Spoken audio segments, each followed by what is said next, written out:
And good evening and welcome to this live audio broadcast here at Papamogia Stadium. Aaron signs the booth along with Joe Martinez. And we're excited tonight to bring Harlingen Cardinals versus the Edinburgh Vela SaberCats. Joe, we're talking right before this broadcast that this is a game of heavyweights. And we got two teams playing tonight ready to do some battle that have some perennial playoff experience. Let's talk about the Edinburgh SaberCats real quick from Vela. Talk about what they bring to the table. Well, they've got some good, they got a good quarterback here, and we were talking about it earlier. A good defensive line and a good offensive line. It's going to be a good matchup. I mean, the Cardinals are going to, I think that match up pretty well with them. But, they've got to do some containing on that air attack we were talking about earlier. But, it's going to be the battle of two heavyweights. Both teams are coming off, Vela's coming off a loss. So right. Harlingen's coming off of a big win against Vela. But it's the playoffs. Right now, everybody's 0-0. I mean, everything's down. So, hey, the winner goes on and the loser goes home. So, right. It's going to be a great one. I think you're going to see Vela come out with some fire after losing a close one last week against Westaco East.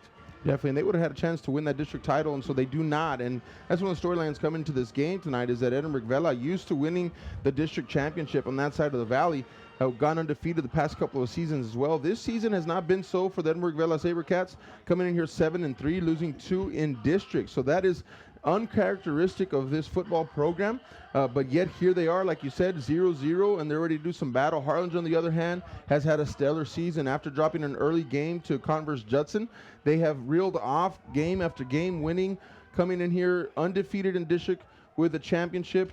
Only one loss on the season. And so here we go. Edinburgh Vela going to be kicking off. They did win the toss. They deferred, and so Harlingen chose to get the ball. Squib kick here. Fielded about the 21-yard line, out to the 25. Quick move to the outside. Good pressure there from Vela, and they'll take him down about the 26. Well, that was pretty. I didn't expect to have a squib kick so early in the game, but it worked out to their benefit because of the kickoff unit was able to swarm around him, and I think it got a minimal gain, about 2 or 3 yards. So the Cardinals will be starting off at their own 25. It looks like 26. So we're getting ready for some playoff football, Texas playoff football here, ladies and gentlemen. And it is a beautiful night here in South Texas. Nice, cool weather. And we just want to thank y'all for tuning in. But this is a live audio-only broadcast as per UIL rules. And so if you're wondering where the video is, it is not here except for on replays. Here we go. Stay with us. Quick pass out here to the 29. Connects. Spins. Ball on the ground. This will be Edinburgh Vela football. And we're going to have a turnover to start this game off. Wow, I mean, he caught the ball. This is not the way the Harlingen Cardinals want to start off with the game. I mean, losing the ball deep in their own territory. But you got to give hats off to the defense of number 5 and you stripped the ball right out of him. So good job on the defense for Edinburgh Vela. So let's see what the Cardinals can do here on defense now. Coach Gomez not happy with number 12, Hector Pettis, starting off the game with a fumble like that. And Edinburgh Vela does not need much to get going. Here comes the offense, commanded by the junior, number 7, Anthony Sotelo. He started since last year as a sophomore in the pistol formation now. And sends a man in motion. He's ready to do some work starting at the 30-yard line. Here come the SaberCats. Harlingen playing press defense. Tight in the box. Here we go. Sotelo looking to his left. Wants to throw it downfield. Lets it go. Has a receiver out to the corner. In and out of his hands. Incomplete pass. Well, good job. He got a little bit of pressure from the defensive line. But good job from the cornerback over here to tip the ball away because it looked like he had a step on him, on the defender. But good job on the defense. Put a little bit of pressure, and maybe he, threw it a little over because of the pressure for the defensive line. Does have the wind at his back right now. Sotelo will use that to his advantage. Pistol formation again with a running back behind him. That's number 1, Pablo Rivera. He's a sophomore running back. Here goes Vela, 2nd down and 10. Waiting for the snap. Takes it. Drops back. Here comes the pressure. Steps up. Lets it fly. He's got a man open towards the end zone. Defender gets hands up. Incomplete pass. Once again, good pressure from the defensive line for the Harlingen Cardinals. Was able to get a hit on the quarterback Sotelo there, but also he threw into double coverage. So it was. I think the hit had a little bit of effect on the pass, but good job on the defense. Good job on the secondary for the Harlingen Cardinals. 3rd down now for the Vela SaberCats. I'm going to have to get used to saying that. SaberCats is not something that rolls off the tongue for me easy. It's been, I think, my first time ever calling the SaberCats football. And so this is exciting to be able to have them and host them here in Harlingen tonight. And so, again, a perennial playoff team, as is the Harlingen Cardinals side. 3rd down and 10 for Sotelo now. He's gone to the air twice. He'll go again. Third down, looking to pass. Looks it downfield. Got a receiver wide open. In and out of the hands of number 2, Justin Cantu, and that'll bring up fourth down. Well, he had a little bit of pressure, but Justin Cantu was open. I mean, that could have been a big gain for the SaberCats again. Aaron, I'm saying that SaberCats again, but I think it was a little short. The pass was a little short. Maybe the pressure got to him, but still should have been caught, in my opinion. Yeah, he slid, right? He kind of slid to his 2 knees and tried to get under it to scoop it up. It was a catchable football. And I'll tell you what, Joe, like you said, I think on all 3 of those, the receiver actually had a step on the secondary. That is definitely something to keep an eye on. They're going to go for it on fourth down as Sotelo comes out in a spread formation with 4 wide receivers. He's ready to go. Waiting for the snap now. Takes it, looks downfield, wants to pass. Nice blocking up front, rolls out to his right, trying to find space, tucks it, and he'll go out of bounds, and it'll be turnover on downs as the Harlingen Cardinal defense holds. Well, good job on the defensive line to put up some pressure on there. I do like the call of them going for it. I mean, it was a long field goal, a short punt. Right. So a good call on their part, but unfortunately, I think he wasn't able to get nothing. So good job for the Harlingen Cardinal defense to get a 3 and out after that turnover. And you know what? The Cardinals don't lose pretty much anything. Actually, they gain a few yards on that because now they have the ball right back after that fumble. It was better field position. Ball at the 32-yard line now. And here we go. Galvan in the empty set backfield. Here comes a blitz, but he's going to take it up the middle. Quarterback keeper 40, 45, 50, 45, 40. He may be gone. 30, 25, 20, 10, 5. Touchdown, Cardinals. Wow. Aaron, that offensive line created a big hole that he was able to jot him down for 70 yards down the field. You can see the speed of the quarterback here. He was, he left everybody behind. A good job on the offensive line, and a good job for him to score that on the first play of the game, first play of their second drive. After that big fumble, right? And for those of y'all listening live, thankful that you're able to watch the replays, right? Because those are not live video. So I hope you got to see that and what Galvan was able to do there. And, he spread everybody out, Joe, nobody in the backfield, and then he just runs it up the gut. What a great play call. The extra point is up, and it is good, 7-0 Cardinals. Yeah, Galvan spread the defense. The defense was really, the Cardinals had 2 up and 2 down, so they were able to stretch that defense when he dropped back and did a quarterback keeper. And I think, Aaron, I could have ran for a touchdown with that hole that he had there. Well, I'm not going to say I could have ran because they would have caught me from behind real fast, man. Now, I would have liked to have been an offensive lineman creating that hole that the Cardinal offensive line created because that was impressive, right? It was wishful thinking. Though. I'm not going to judge you on that, but I'm just saying I couldn't do it. But you know what? Maybe I believe in you, Joe. I know you could have done it. But, man, I tell you what, that was impressive there. What a quick turn of events, Joe. I mean, it's been bang since we started, right? Cardinals come out. First play, fumble. Vela gets it, 4 and out. Harlingen, first play, touchdown. I mean, you can't write a script like that, but this is Texas playoff football, folks.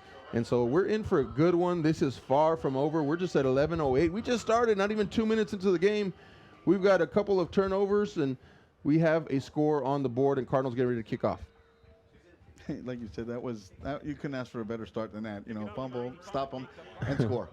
Someone's saying, I want an exciting game. Well, I think we've got one. Under a minute. Yep. All right, here we go. Kickoff time for the Cardinals. They'll be kicking towards the north side of the field for all you people out there who are good with directions. The wind is coming from the north, by the way, so this will be a short kick. Fielded about the 12-yard line, out to the 20 now. And it makes a move up the middle to the 30, 35, out to the 41-yard line. That was a great return, Joe. Good return on number 1 there, and gave them good field position. Now the SaberCats are going to have the ball at about the 41-yard line. Good job on the special teams for the SaberCats. Were able to create a little bit of seam there for him to run through it. So good job, good start out there. Let's see what they can do here on offense. 1st and 10 for the Vela SaberCats, ball on the 41-yard line. Sotelo went to the air 4 times. He got 3 of them off, and the 4th one, he ran it out of bounds, right? But we do know that he wants to stretch the field, and he's got such a pretty pass with a nice touch, and so he's going to come back to that, I'm sure. Sotelo, in that pistol formation, has 2 running backs in the backfield with him, takes a snap. This will be a handoff to number 1 up the middle, drops his shoulder pad level, and Pablo Rivera's got some yards, pushing the pile now. Well, he ran right up the middle, and he was stopped for about 5, but I guess the offensive line pushed him for an extra 2 more. So good job on the offensive line for the SaberCats. Keep pumping and not stopping until the whistle wins. 2nd down and 3. 10:40 in the first quarter. We're just getting started. It is 7-0. The Cardinals lead with a huge 70-yard touchdown run by Mr. Galvan, the quarterback. Here goes Sotelo trying to answer back. Handoff, number 1 on the outside. First down, looks like for Pablo Rivera on a nice run by the SaberCats. Rivera ran really well around the outside, was able to get about 4 or 5 yards, able to get the first down, move the chains. So good job on the offensive line. Do we have a flag? Yes. Do have a flag in the area in which he was running towards, so could be a holding, and it is. So that'll be a big penalty, Joe. Well, that's going to hurt a little bit. I mean, you got all of a sudden you have a 1st and 10, and now you got a 2nd and 13. So, Yes. you know, those are the kind of penalties you do not want in a playoff game here. All right, so number 1, that was Pablo Rivera. I like the way he runs. I have him listed here as a sophomore, and so Vela not afraid to play sophomores. We knew they did that with Sotelo last year. They're doing that with number 1, and he's running strong. There is a new running back in. He will get the handoff. He gets hit in the backfield quickly, and lots of yardage there for number 21, and I have him here as Jonier Marin. Yeah, good job by the Cardinal defensive line to get some penetration through. Was able to get like you said, a yard, maybe a 2-yard loss. But now you come up with a 3rd and about 15 to go. So good job for the Cardinal defense to start off here. Sotelo, I know, is itching to go to the air on this one, Joe, and we'll see if that hunch is right. Shotgun formation this time. He's got 3 to his right. He's going to send 1 in motion. Now number 13 goes across, waiting for the snap. Now 3rd down and 14 for the SaberCats, looking downfield. Nice pocket set up. He tries to throw it, but the ball is dropped. Picked up by number 42. The Cardinals 10-5 touchdown. Cardinals fumble by Sotelo, and the Cardinals have another score. Aaron, I don't think anybody touched the ball. I think he just didn't grip it properly.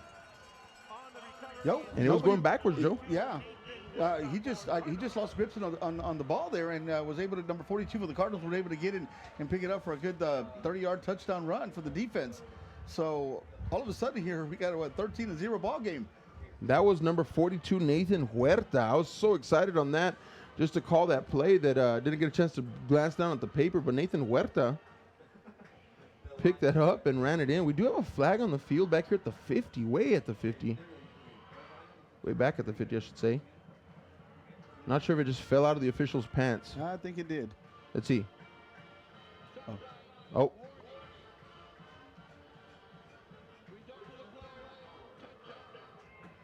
All right, so warning on the sideline. There was so much excitement down there. I'm sure coaches and players were too close. And what happens if that head linesman over here, if he can't run down the field clearly, he's going to throw a flag. Next time, that'll be a big-time penalty, and that could negate a touchdown next time. That sure could. I mean, you're given a certain amount of room to stay around in. So, I guess you get a warning at the first one, and then, penalty on the second one. Correct. Right? Yes, you get one. Each team gets one warning, so that's they burn their warning early. Had a funny story about that. I saw the flag over here in 50. I said the official could have dropped it. When I officiated years ago, Joe, I went running down the field. I was trying to catch my breath, and the white cap said, "What you got, son?" I said, "I don't have anything." He said, "Well, your flag's back there," so it just fell out of my pants. And I had to go all the way back and get it. All right, here we go. Did have an extra point attempt here. A flag, too, and looks like it's going to be offsides against both Vela. sides.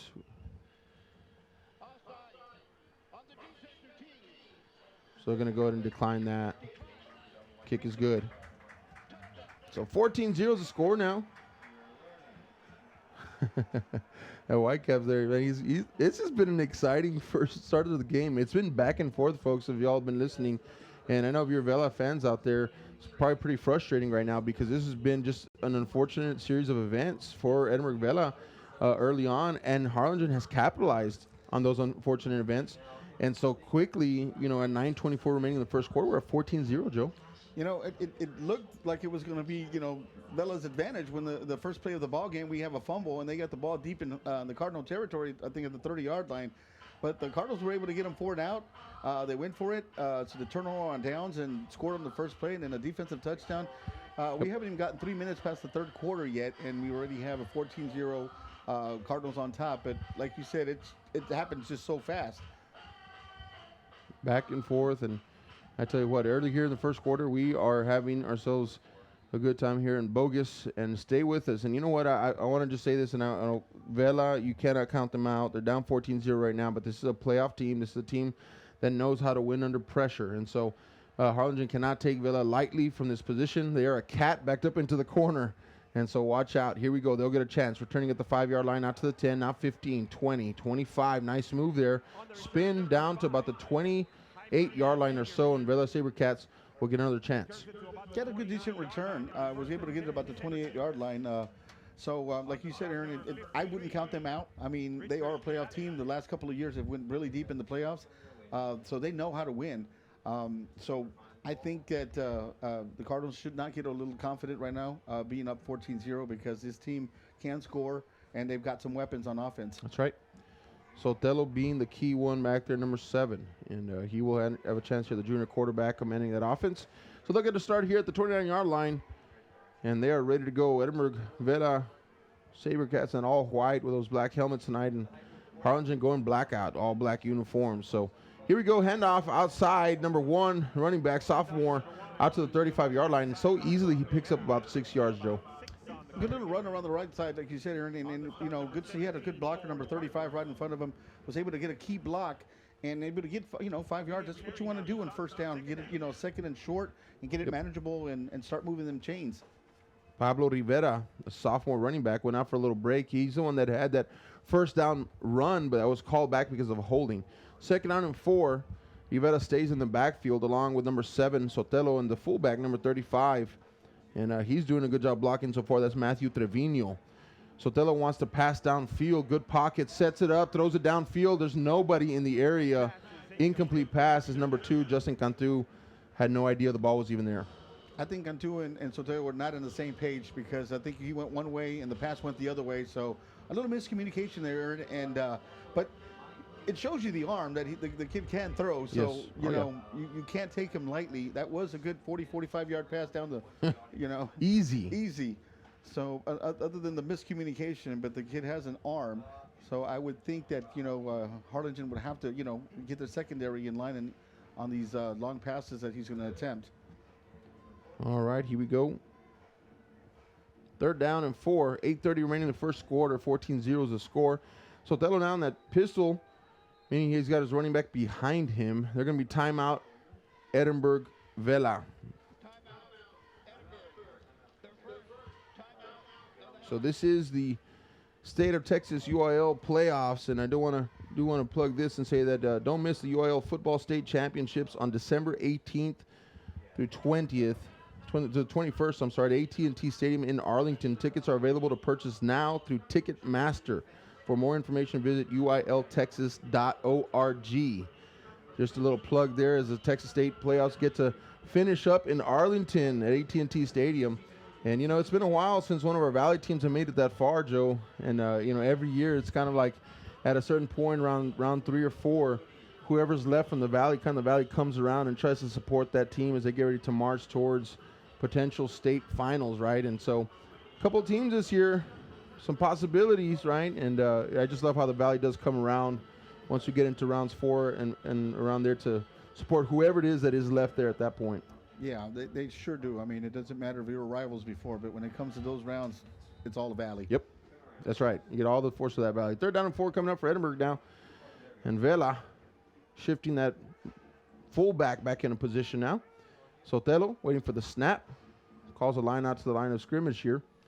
Defense making a shift. Lots of shifting before snap. Here we go. Sotelo looks downfield. Here comes the pressure. Steps up, lets it fly. Nice throw. Caught at the 50, cross midfield. And that'll be a nice pickup for the Vela SaberCats. First down into Cardinal territory. Well, good job, first of all, for the offensive line to giving Sotelo the time to throw. And he threw a nice pass from the opening for number 4. Good play, and they're hurrying it up right down. Right back at it. First and 10. Ball is on the 47-yard line. And Sotelo right back in command. Rolls to his left, handoff. Sophomore running back up the middle. Not much there for Pablo Rivera. Good job for the Harlingen defense. I think they've got a 1 yard, maybe a half a yard. But they were able to give a good push and were able to stop the good run there. So, but, we saw that play earlier. I mean, the guy, Sotelo, has an arm. So the Cardinal secondary's got to be, a little careful on that because he has an arm. Yes, he does. And they've been beating that secondary, a lot. So it's going to connect at some point. Second down coming up. Short 10. Shift to man in motion. And here's Sotelo waiting for the snap. showing blitz up the middle. Here it comes. Handoff. Left-hand side. Pablo Rivera, gain of about 3 yards, flag on the play. It was a good job there on Rivera to get. I mean, he ran pretty hard, but let's see what it's going to be a hold against Harlingen. That's going to be an automatic. I was kind of reading as we wait for that. I was reading through the roster here for Edinburgh Vela. There's a lot of sophomores and juniors starting tonight for this Vela team, and we're talking about kind of how Vela went through a couple undefeated seasons, and this year dropped 3-2 in district. It's a young team. It's a very young team, and so to be in a position of playoffs again with a young team is a good thing. They're kind of reloading, if you will. But lots of youngsters playing, juniors, sophomores, down there in the field for Vela right now. Here's the call. Personal foul. Hands to the face mask. Number 32 on the defense. Be a 15-year.15-yard penalty. So you start out saying 15-year penalty. What is that? He's 15. breathing a little heavy, too. I know it's tough, man. 15. There's a lot. It's cool down there. 15-yard penalty.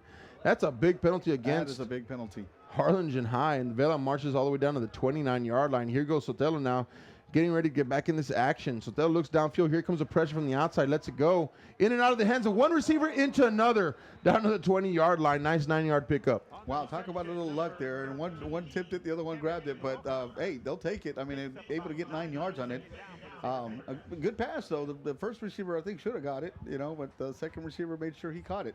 Tip drill for the offense on that one. That's where the tip drill comes in.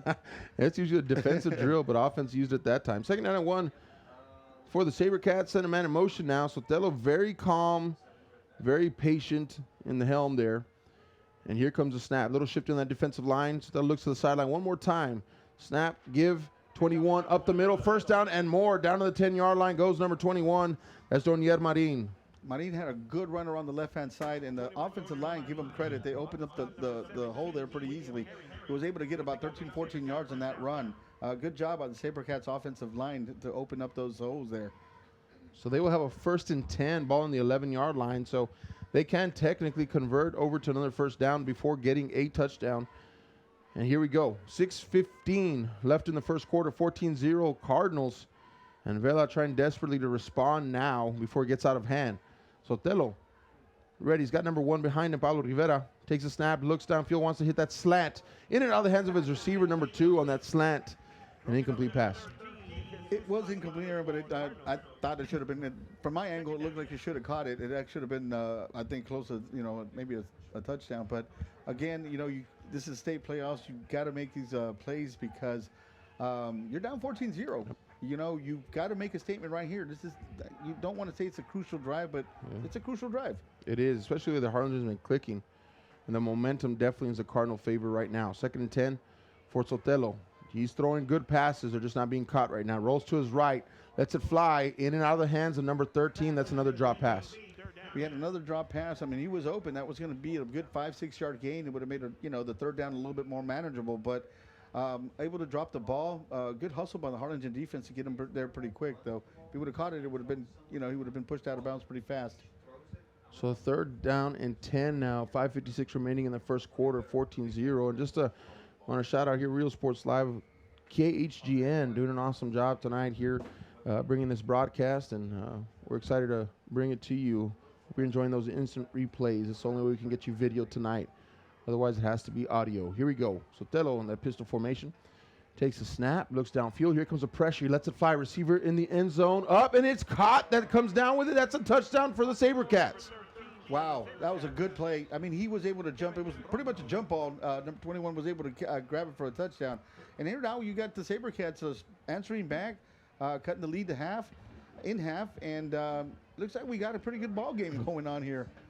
Number 13, Kevin Rojas, the 13. senior wide receiver, coming down with that beautiful pass. And we've been talking about that touch, Joe, and how Sotelo just has such a pretty release on that football. And it's like he places it in the hands there. That's why so many drops are frustrating, because they're right there for those receivers. This time, number 12 does a great job. Number 13, I'm sorry, getting up there, coming down with it.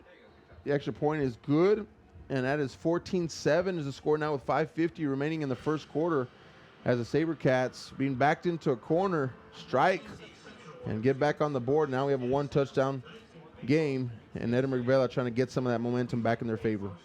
Well, it definitely shifted a little bit, Aaron, because that was a good drive. That was a good 70-yard drive, and you convert some first downs. The penalty didn't help the Cardinals either. The 15-yard, the hands in the face. But nonetheless, you got to give credit to the SaberCats for not giving up, still fighting in, and like I said, Soteo's passes are just. It's butter. You have to watch. It's nice. A beautiful thrown ball. It is. It's just such a pretty release, and it's like I said, some guys have a zip on it, right? Some looks like they're You're just right. gonna blow over a receiver, hit him in the chest, knock him over. He just has this way of just kind of, it's almost like he's handing the ball off through the air. So it's a beautiful pass. Here we go. Oh, this is muffed on the return, but he's able to pick it up now to the 30, 35, 40. The Cardinals are going to get off on a potentially dangerous play there as number 5 muffed it, meaning fumbled it, but then he recovered his own and then took it upfield for even more yardage. That looked a little scary there for a second, but was able to recover the ball and get the Cardinals to about their own 47, 48-yard line. So good field, it's going to be at their 42-yard line, I'm sorry. But good field position again for the Harlingen Cardinals with that explosive offense, and Galvan over here at the helm. Number 5, Tristan Vasquez. Got to give him credit on that, picking up that football, getting it upfield, giving the Cardinals some great field position now. Jaime Galvan back there, and talk about someone he's got a zip on his throw, right? So that's a little bit of difference, but he can run too. Lets this one fly. We do have a flag on the play. Usually that's an offside call. It looks like it's going to be against Harlingen, according to the ref. That or illegal formation. So I was telling you right before the game, Joe, that Jaime Galvan, wait for this white cap, and we'll get back to that, put a pause.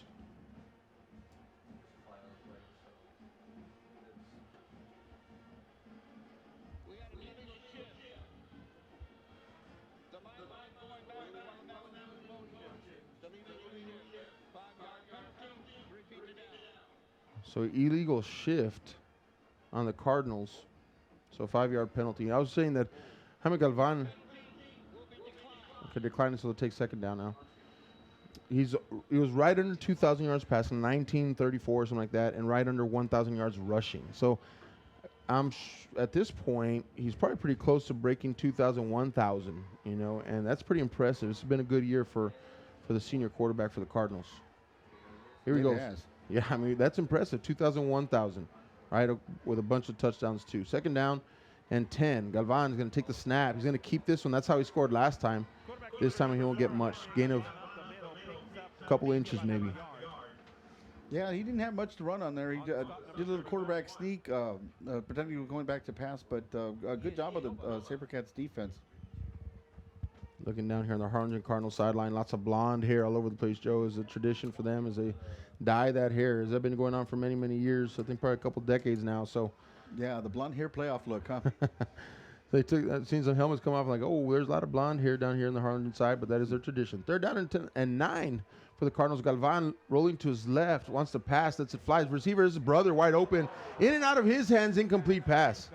Again, we had Galvan to Galvan, but he was not able to pull it down. It would have been a nice gain of about 15 to 17 yards, but good job on the offensive line to give Galvan a lot of time to throw.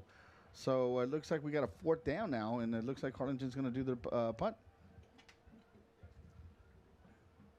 We see the offense right early on that came out, fumble, and then now they're going to run into this turnover on downs. And barring that one big play, really, Joe, we haven't seen that offense too much. That's exactly what I was thinking, Aaron. Because the defensive touchdown, the one big play, the SaberCats defense has really done a good job. That's exactly right. Here we go, 4th down, punt situation. Punt goes up, good-looking punt here. Comes down around the 30-yard line or so. It'll take a nice cardinal roll inside the 25, down to the 21. So that ends up being a really nice punt there for the Cardinals. And the SaberCats, who were looking good on their last drive, get another chance here. Well, let's see if the momentum is going to stay here, because right now it looks like they still have a little bit of momentum going. So let's see if Soteo and company were going to be able to capitalize on a Cardinal, 3 and out and see if they can, tie it up or at least put some points on the board to get this game a little closer. You know, it's really interesting, Joe, because just a while ago, not that long ago, I was feeling like, oh my gosh, we may have a runaway game here. We may have a blowout. And all of a sudden now we're looking at this right now. If Edinburgh Vela is able to march down the field and score, we have a tie ball game. So how quickly things change in the playoffs, folks. And so that's why I say stay with us through the entirety of this game because you never know what's going to happen. Vela's going to have a chance here on the 21-yard line. Sotelo takes a snap, handoff, left-hand side. That's Pablo. Takes it up the gut. Gain very minimal. Yeah, I don't think the good job on the defensive line for the Cardinals was able to give a good push. I think he got no gain or maybe even a little loss, but nevertheless, it's going to be a second down and 10, and good job of the defense. But I was thinking the same thing too, Aaron, about that, quick 14 points, and I said, oh my God, we might have one of them games, but no. Second down and 10 now. Sotelo cool, calm, collected. He's ready to go. That Harlingen defense, though, is dangerous. They can, as they showed already, return a fumble for a touchdown. So definitely on a heavyweight bout, like we said from the beginning, both teams coming in here impressive. Here he goes. Sotelo looks to his left, lets this one fly in and out of the hands. A little bit low there for number 12, incomplete pass. Yeah, it was a little low there. He didn't put much on it, but, good job again on the defense and the secondary to be right there with them. So, but now, a little play like that changes because we got, third and long. Could have been a 3rd and 5. Third down and 10. 3:52 remaining in the first quarter. It looked like for a while there we're going at lightning speed, and now we've slowed down so much. But either way, it's 14-7 is your score here. Lots of momentum change, lots of time change. I mean, it's just been a back and forth first quarter so far, and we still have 4 minutes left. So 3:52 to be exact. Sotelo looking downfield, wants to pass. Here comes the pressure. He's going to step up. He spins out of it, lets it fly, complete to his receiver. Past the first down marker. That'll be a first down SaberCats. What a play. What a play. I thought it was going to be a sack, but he was able to spin around, look for the receiver, and was able to get do we have a penalty? Yeah, the nice little spin move. The pocket collapsed around him, and he spun out of it. It's the best way I can explain it, but we do have a penalty flag. Here's the white cap. Holding on the defense, looks like. Holding on number defense, number 13. That penalty is declined. Return to the play. First down. All right, so there you have it. Holding on the defense declined. And what a magical play, if you will, by those SaberCats there, especially. That was a great play. That was a great play. Okay. I thought it was a sack. Yeah, I mean, wow. He got out of that magician style. First and 10 now for the SaberCats. They're going to blow this one dead. It's going to be a false start, I think, on 13 for the SaberCats. I think he Good took eye off a there. little early. Prior to snap, number 13 of the offense. False start. Good eye there, Joe. You picked that one out. Yeah, he had about a yard. I think he wanted to get a step on the defensive Yeah. cornerback, but he took off a little early. I saw that one right away.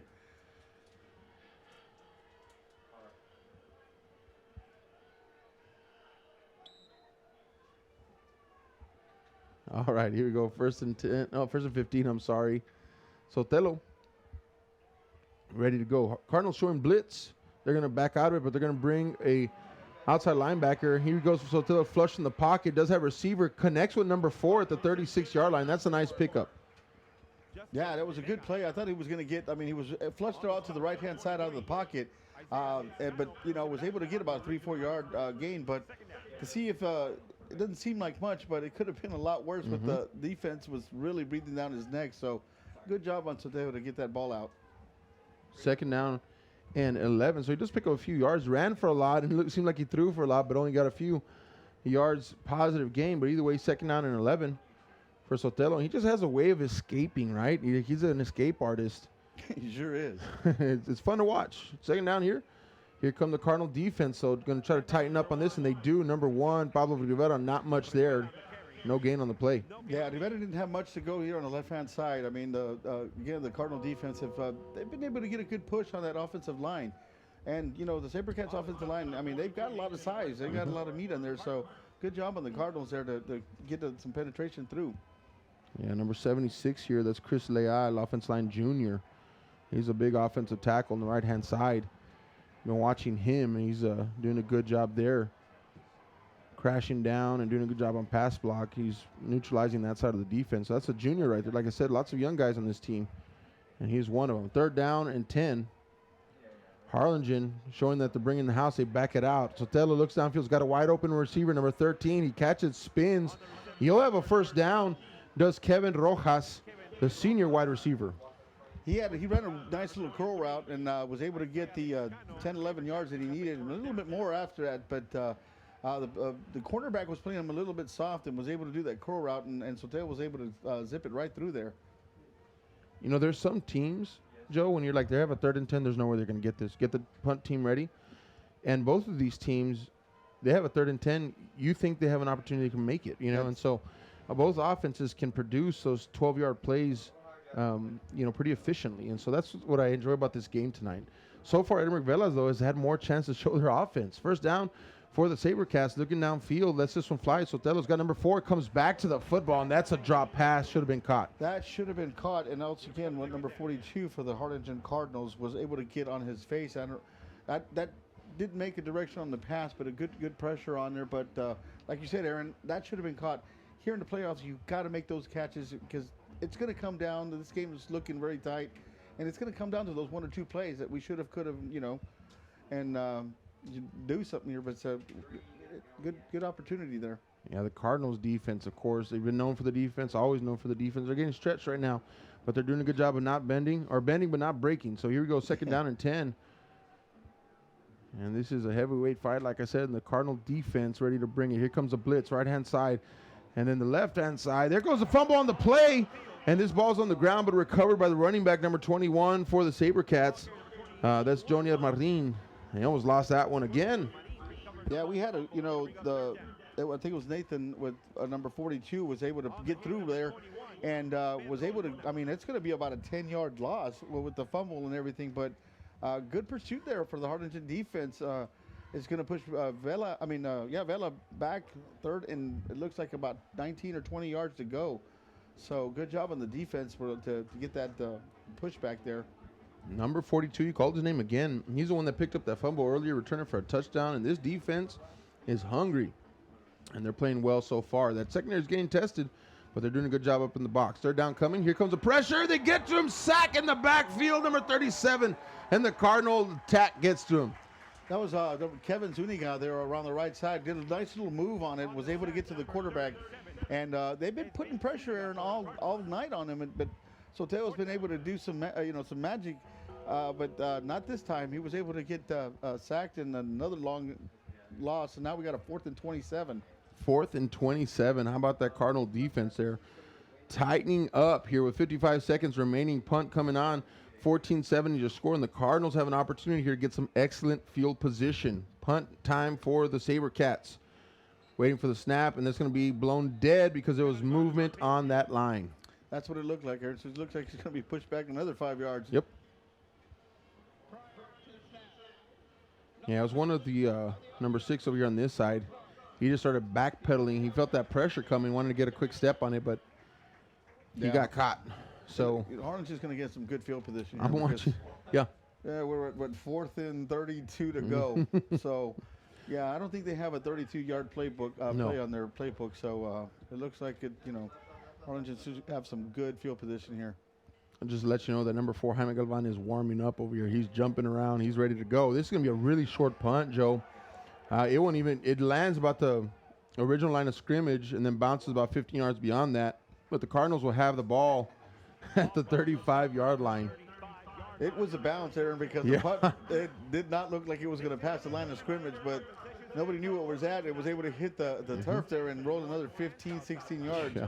And we got number 32 from the SaberCats was actually trying to make it go a little further, maybe an inch, another yard or something on there. That was a play of the game right there. He was trying to waft it. I think he's trying to get on the ESPN highlights or something. Top there. 10. Yeah, top 10 there. That was great. That was a good little laugh up here in the booth. 1st and 10 now for the Cardinals.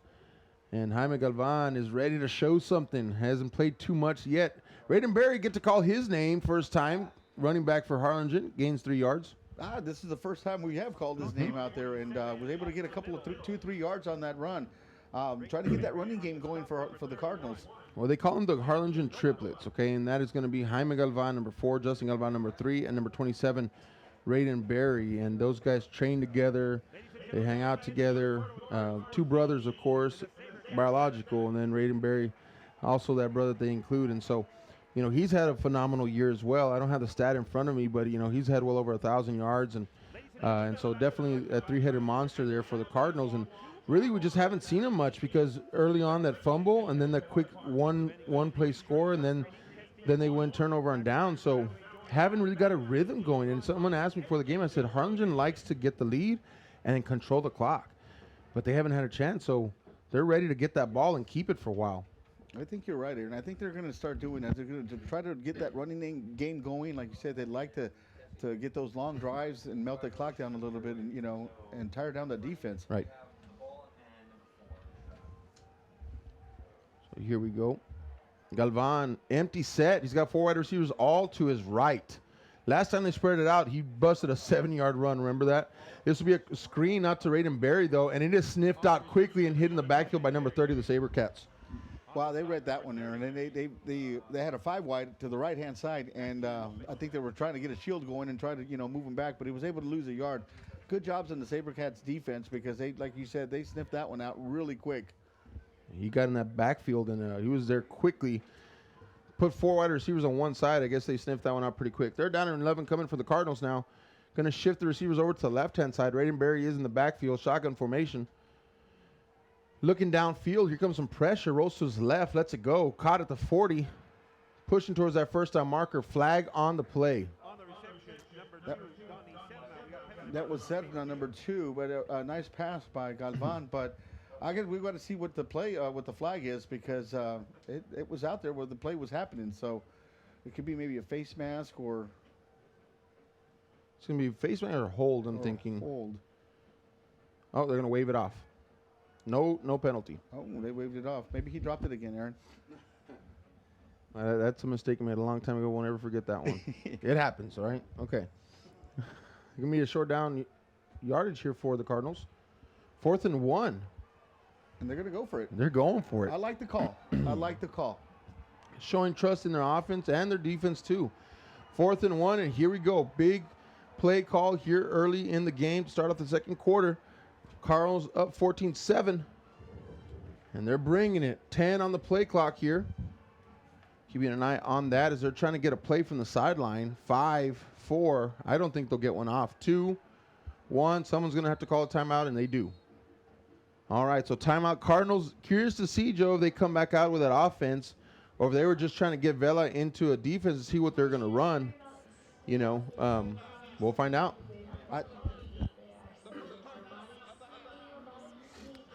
Yeah, I think they were just looking to see what setup they were doing, Aaron, and trying to get a play in, but the play didn't come in time, so it looks like Harlingen used one of their timeouts with 10:53 left in the second quarter. I still think they're going to go for it, though. I like the call if they do. The defense has been doing really well. Like I said, this is playoffs.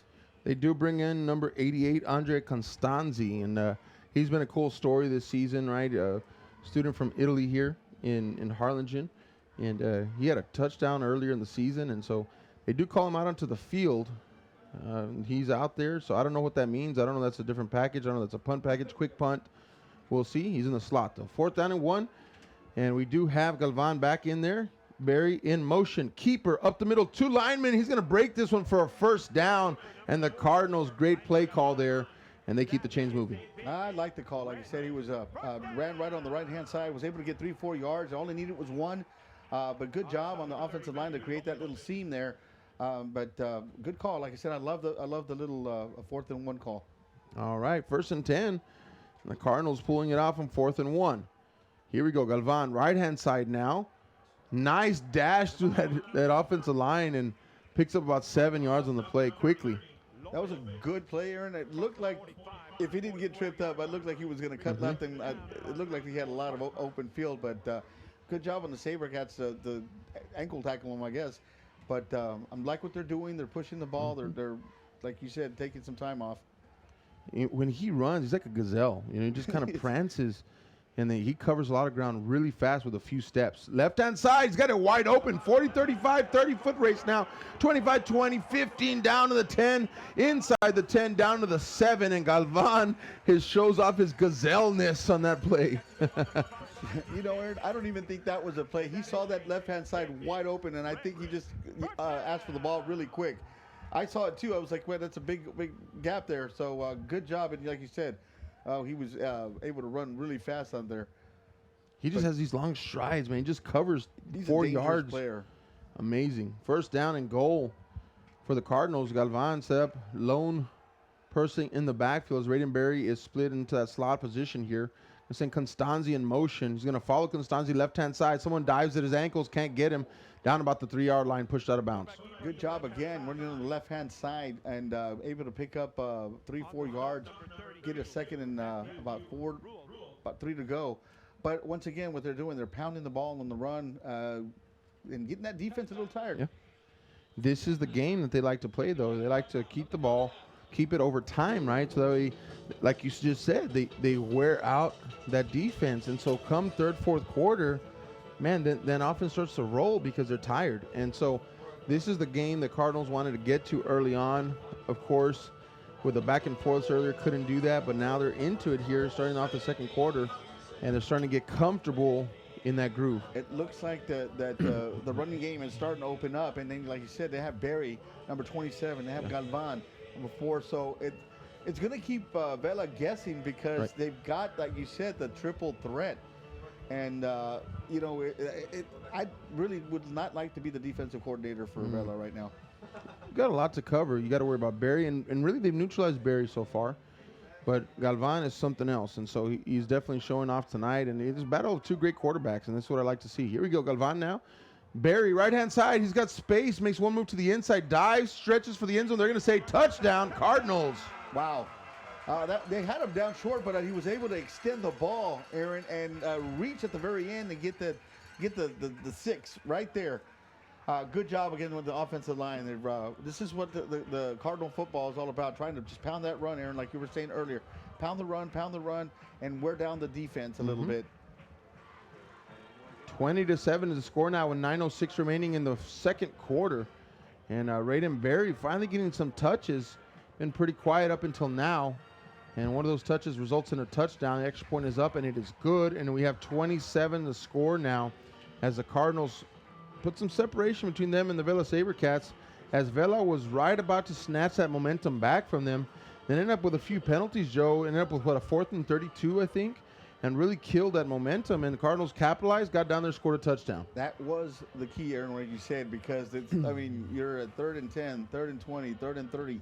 And there's no way you can overcome that. And the punt and going back to the bad punt, if it wasn't for the bounce and, you know, now the momentum has shifted to the Harlingen Cardinals. I don't like to say this sometimes, but I think this is a crucial drive for the SaberCats to try to get them back in this ball game. So I think they've got to do something, use Soteo's arm and see if they can come up with some plays, maybe some trickery or something, because you don't want this to get out of hand with 9:06 left to play in the second quarter. Here we go. Vela going to desperately try to get back here into some kind of position to at least keep from that Cardinal momentum from growing yet again. They did a good job of kind of stifling it a while ago. But here, if nothing's done here in this drive, like you said, it could open up the door for another Cardinal push. So here we go, 21-7 to score, 9:06 remaining in the second quarter.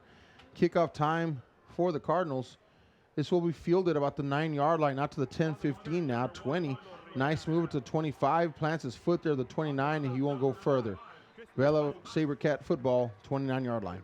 Good job in the special teams there to get there and not create any lanes or anything for Vela to have better field position, but good job on special teams for the Harlingen Cardinals to, you know, keep them down inside the 30-yard line. So, Aaron, I guess this is going to be, you know, find out if the SaberCats have a little trickery or see what Soteo can do to put some points on the board. Here we go. Sotelo's going to get a chance here. Has a running back with him. 2 running backs, as a matter of fact, in the backfield. Got 2 wide receivers to his right and 1 to his left. And here we go. SaberCat football down 21-7. Still early in the second quarter. Here comes the pressure from the outside. Sotelo's going to hand it off up the middle. Nice move there, but not much gain. Maybe one for the running back. Yeah, there was nothing there, and it was a great job by Angel Godson, number 90, that was able to get him down for no gain. Yeah, no gain. So good job on the defensive line for the Harlingen Cardinals. Second down for Vela and the SaberCats. Very slow to get a snap off, right? No big rush. They're kind of taking their time. They're getting up to line, reading that defense, and here comes a snap. Rolls to his right. Lets it fly in and out of the hand of number 13. Could have had a one-handed grab there, but incomplete. A good play because it was looking left, went right across the middle for number 13, but just a little bit in front of him. But, you know, you've got to try to make those kind of plays because, like I said, this is the playoffs. It's not like if you can practice next week. If you lose, you go home.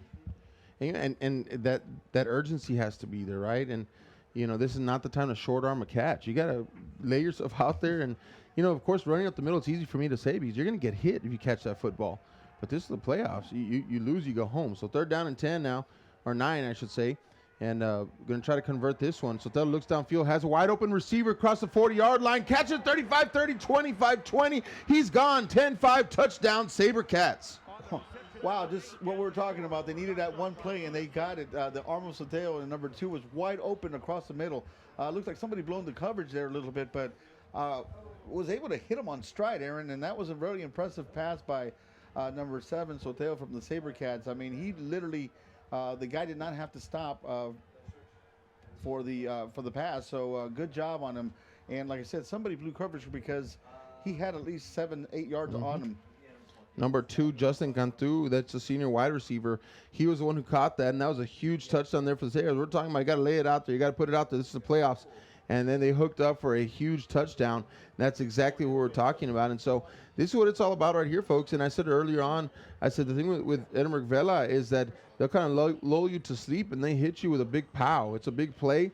And then all of a sudden 7 points on the board, and that's what they're able to do. And I will tell you that as looking at this defense, for the Cardinals, they have been letting those receivers behind them, Joe, almost every play. And so it was a matter of time before Sotelo can hook up with a receiver, but they've got a step or two on the cornerbacks and safeties almost every play right now. You're absolutely right. You've been seeing that. We've been talking about that, and eventually Sotelo was going to strike him down, and he did on that last play because it was a nice pass.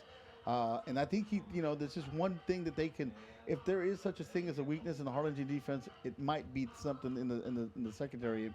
But like I said, great pass. You got to give him credit for Sotelo to just throw the ball perfectly. Beautiful pass there, and again, that's open, Joe. I think we're going to probably see some more of that, especially. So what you're going to have in the halftime is some adjustments coming, and Cardinals are going to try to adjust and get those cornerbacks some help over the top, and the Vela is going to try to see what they can do to expose that even more. Short little kick here.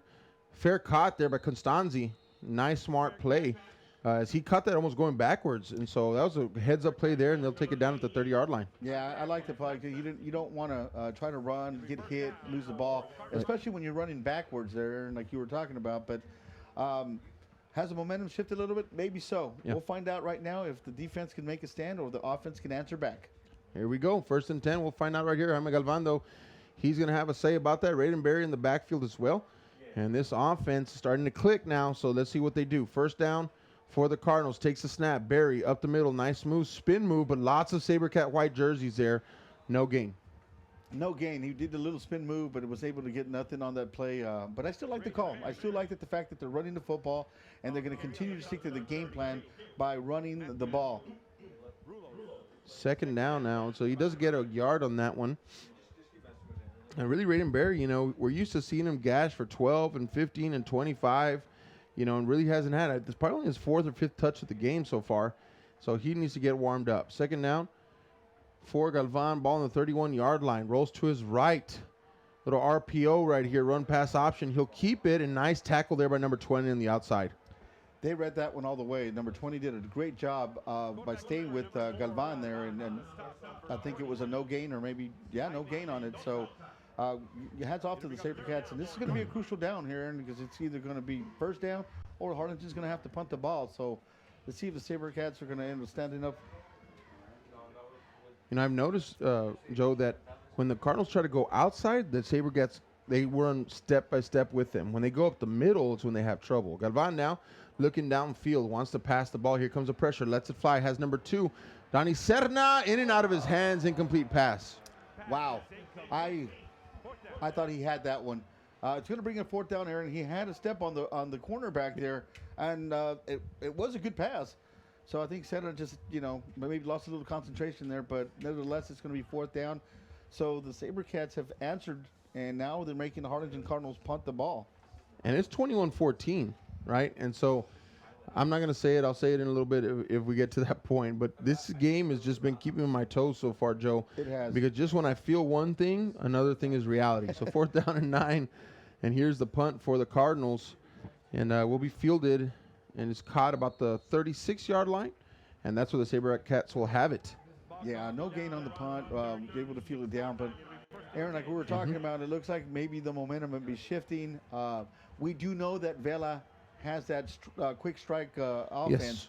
And they also proven that they can also run the field down, because in the last 2 drives, they were able to get a good 9-10 play drive. So they can hit you long ways or they can hit you quick. And it's funny, though, right, Joe? Because, like you talk about, the momentum. But it's so quiet that they do how they do it. I don't explain it. You don't get this because they're just one shots, and so. No, you're right. And they're back in it all of a sudden. So 1st and 10, here we go. Sotelo, pistol formation, going to hand off right-hand side. Not a lot there. No gain for the running back. Maybe even a little short loss. It looks like it's going to be a loss of 1. Good job on the defensive line. And number 42 again. We've been calling out his name. And but Aaron, what you were saying earlier, I think I'm trying to think of the words. It's like they're like a sleepy kind of killer sort of thing, But they're able to be a little quiet, but able to move the ball very well. 2nd down and 11. Again, the Vela SaberCats very patient getting to the line, getting to the snap. No rush. They'll shift guys around with just a voice command. And here they go. 2nd down now. Sotelo, right-hand side, handoff 21. He's got to the edge there. We do have a penalty on the play. Wow, he had some running room, Aaron, but he slipped. I think he slipped on his own. But that usually means a holding call. It looks like so. And the SaberCats are coming back, so it might be.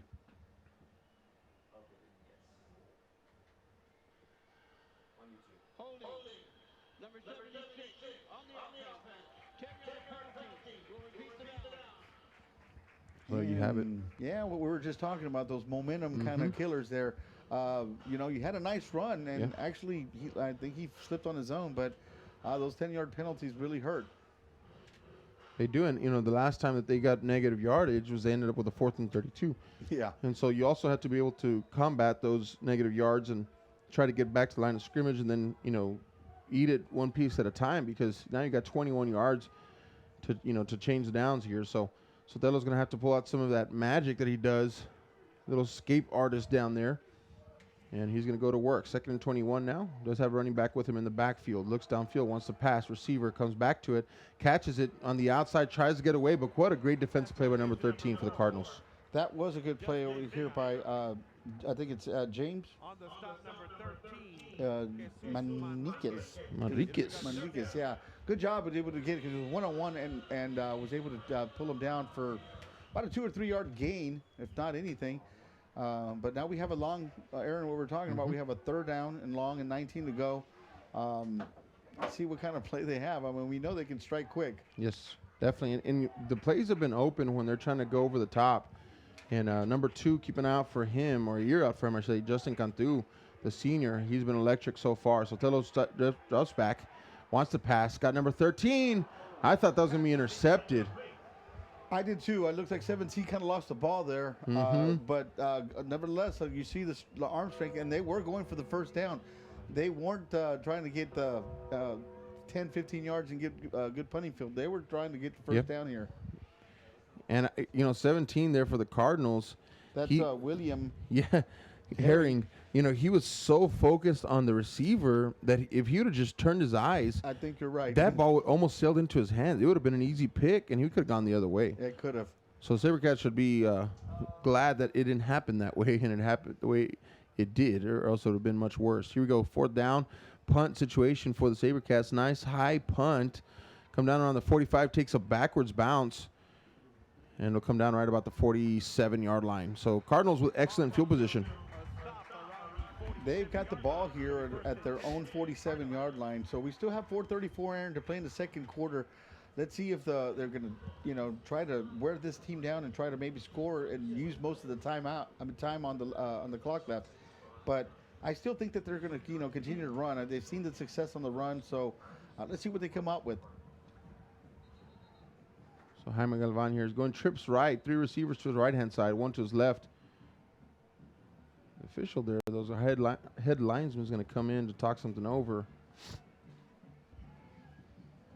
So they'll have to. Well, they're pointing. SaberCats are pointing to Harlingen's side. They have the whole officiating crew there discussing something right now in the middle of the field. So either way, 4:34 remaining in the first half. 21-14 is the score, and the Cardinals now have a chance to get that momentum back. They've given the Vela SaberCats an opportunity on 2 occasions to even the score, and both times SaberCats unable to answer that bell. And so here's a white cap.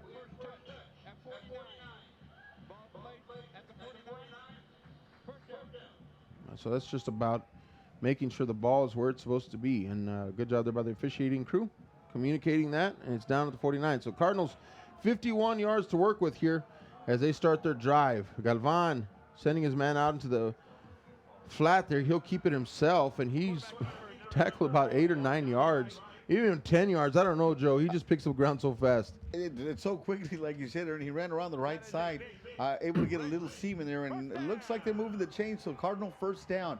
But good job on the run. I mean, like you said, he's very elusive. You've got to pay attention to what Galvan is doing. The best way I could say is he slices through the defense. He just slices through defense, and by the time you know it, he's 10 yards down the field, and so he's been unstoppable so far tonight with his legs. Now he'll take it to the left-hand side. Raidenberry blocking for him. Slices again to the 25-20. 15 down to the 10, down to the 5. And Galvan slicing through the defense yet again, and a big pickup for the Cardinals. Well, like you said, he sliced right around the left-hand side this time. Able to see a long seam and able to run. I didn't think they were going to get him. I thought it was a touchdown, but nevertheless, he got it down to about the 5-yard line. So the Harlingen Cardinals are going to come up here at first and goal with 3:52. First and goal for the Cardinals, marking him down about the 5-yard line. And, man, I thought he was gone, Joe. I did too, Aaron. Someone just got able to wrap him up, but what a run there by Galvan. In the backfield, along with Galvan, is Raidenberry. He had a touchdown not that long ago as he pushed his way into the end zone. This time, Galvan following Barry out to the left-hand side. Same play again, and he stretches out towards the 2-yard line. Yeah, he had Barry in front of him. Barry was kind of acting like as the fullback, and Galvan was going to try to push out to the left-hand side, but able to get a couple of yards. Still now second and about 2 to go. Taking a little time off the clock. Yeah, and for Raidenberry to be able to, say, hey, you know what, I'm not going to touch the ball, but I'm going to go block for you. That's true team spirit right there, and, that's what you want. And these guys want to win, and that's what it's about in any way possible, and whoever gets the credit. That quote that says, when you're willing to win without worrying about who gets the credit is when you're going to achieve greatness. And so here we go. Galvan, right-hand side, pushing the pile. Touchdown, Cardinals, as the quarterback leaps into the end zone, and he gets another one. He gets another one, Aaron. I think that's his second touchdown, but he ran around the right side, was able to get a little bit of push on that offensive line and able to score. Now it seems like the Harlingen Cardinals are, getting that run game going, trying to wear down that defense and trying to. That's coming back.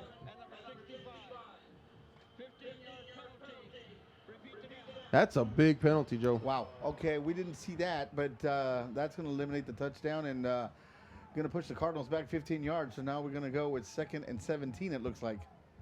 Yeah, that's a chop block there. And so essentially what happens if one offensive lineman or any player for that matter, but in this case an offensive lineman is engaged with a defender, another lineman or another player cannot come below the waist and block that same defender. And so they're going to call that what they used to call it high-low. Now it's just straight chop block. But they treat that as a personal foul, 15-yard penalty. The second down and goal from the 17-yard line for the Cardinals. Galvan will go to work here. Raidenberry in the backfield, looks downfield. Here comes some pressure, steps up, lets it fly. He's got a receiver in the corner, but way overthrows him, incomplete. Yeah, he saw that he was going to try to run, but he noticed there was nothing there, so he tried to get the ball downfield, unable to get it. Good job on the secondary for the SaberCats that were on there. A little bit of pressure up front. But like we said, Aaron, now we have a long third down to go. We just took 6 points off the board. So this penalty so far, it looks like it's hurting Harlingen's chances to score again. Third down and goal, and this is what Vela needs right now if they're going to have a chance to make something happen, right, is to have a big stop on this defensive side of the ball. Galvan has something to say about that. The Edinburgh in the backfield along with him, 4 wide receivers. Spread out, keeper up the middle. He's got space to the 10-5. Touchdown, Cardinals. Will this stand? No flag on the play. Looks like this is going to be good. 6 points for Galvan. Wow. You just can't count them out because, I mean, I didn't think they were going to, get close enough to there. But a great run, a great job of the offensive line to open up a seam for that quarterback keeper and able to run those 17 yards for first down. Good job from Galvan to do that, put the 6 back that they lost now. And so we've seen this a couple times, Joe. What they're doing is what seems to be working is they're spreading out that Vela defense. They'll put 4 wide receivers, 5 wide receivers, and they stretch them all the way to the sidelines, right?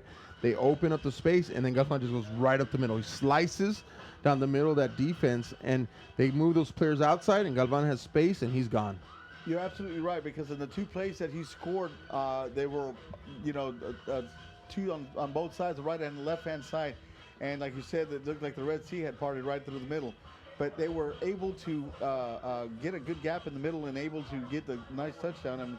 And then the first touchdown that he ran 60, 70 yards, it was pretty much the same play. So good call. I think he saw something on the SaberCats defense, and the offensive coordinator decided to try it again, and it worked. So we got now a 14 to 28 ball game. Cardinals on top. We still have 2:16 left, so let's see if the SaberCats are, going to try to get some of that momentum swing again. They do get the ball in the second half. Yes. So they want nothing more than to punch it in for a touchdown and then come right back and have a chance to tie it. And I'm telling you, Joe, because the eye test on the field right now, the Cardinals have been the better team. They just have. They dominated tonight so far, but the SaberCats won't go away. No. And so it's like you have a potential of then coming right back into it here with 2 possessions. So, that's what makes this game exciting so far. Fielded at the 5, out to the 15, now 20, 25. Big hit there, and he'll be taken down about the 27-yard line. That was a big hit there. Wow, I'm surprised he got up that quickly. But like you said, Aaron, you made a great point right now when you were talking about if Vela can come up with a drive, even if they can get 3 points, they're going to get the ball in the second half. And if if they can score, then they could easily tie it up. I'm laughing over because number 34 had that huge hit. And he had a big hit. He comes on the hit parade here on the sideline, and coach comes and grabs us. Dude, you need to be on the field. Get back out there. And they push it back out to the defense side of the. That was Jarek Montalvo there on that hit. He was enjoying the parade over here. Yeah. And coach like, get back on the field, man. You're needed. So I'm sure Vela knew that name now. Yeah, he's out there playing an outside linebacker position. He's ready to go. 1st and 10 now for Vela. 2:10 remaining in the first half. Down 28-14. Sotelo claps for the snap. Gets it. Handoff. Right-hand side. Nice hit there, but he still goes forward for a gain of 3, maybe 4. Yeah, it looked like they had a little gap in the middle there, but was able to close down really quickly. Again, we've been calling out his name all the time, but I think that was number 42, Nathan Huerta, for the stop. And they were able to pick up about 4 yards and have a good push down on defense. So 2nd and 6.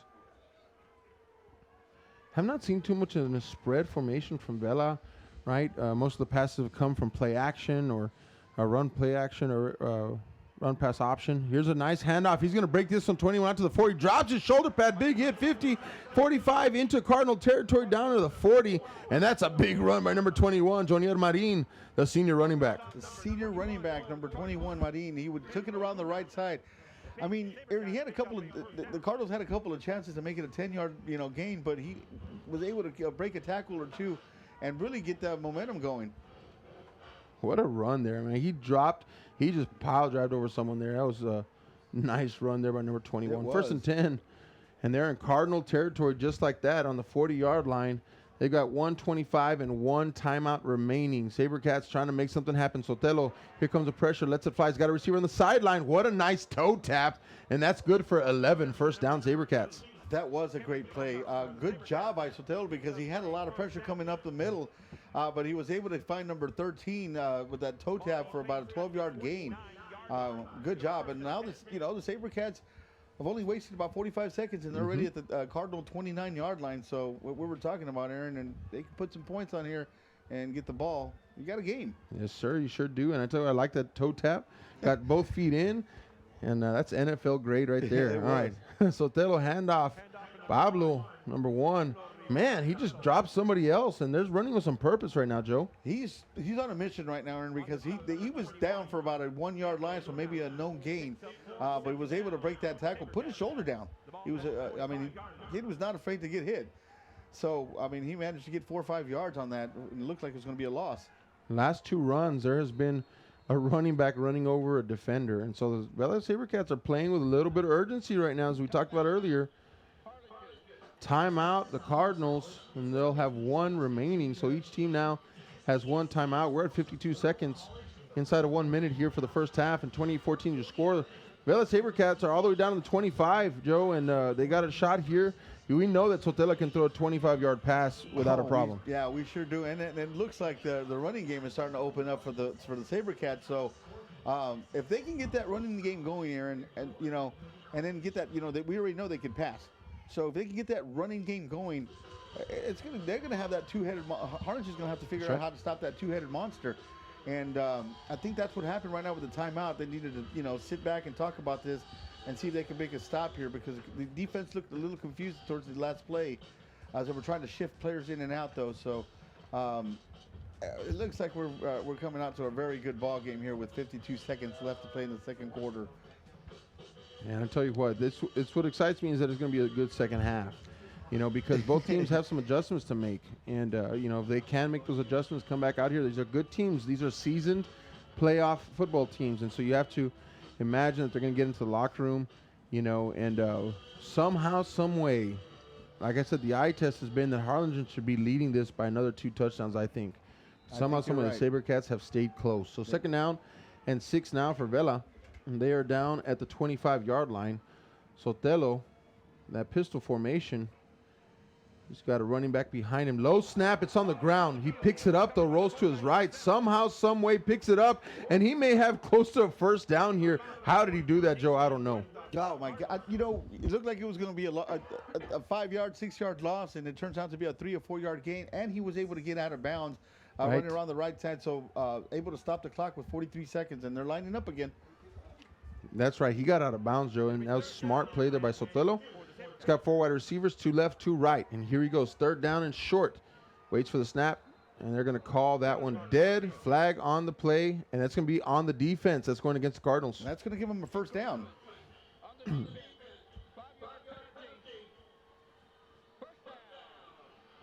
Yeah, that's all they needed was 3-4 yards, and they were able to get that jump. Maybe it was hard count got them the crossover. But nevertheless, they're moving, Aaron, and now they're at about the 15-yard line. This has been a game of feelings, Joe. You feel like it's going to get away, and then it comes right back. And now I'm feeling this excitement because I'm like, we got a good game on our hands. I feel the same way. It looked like earlier, like we talked about, it looked like it was going to be a runaway, but SaberCats have been hanging in. All right, first down and 10. Ball is marked on the 16-yard line. Sotelo, right-hand side. Hand up to the fullback. Finally gets some glory now. He pushes forward, gain of 3 yards. That was Trevino on the right side, and gave a little bit push on the offensive line, and a good job on the defense also for closing it in.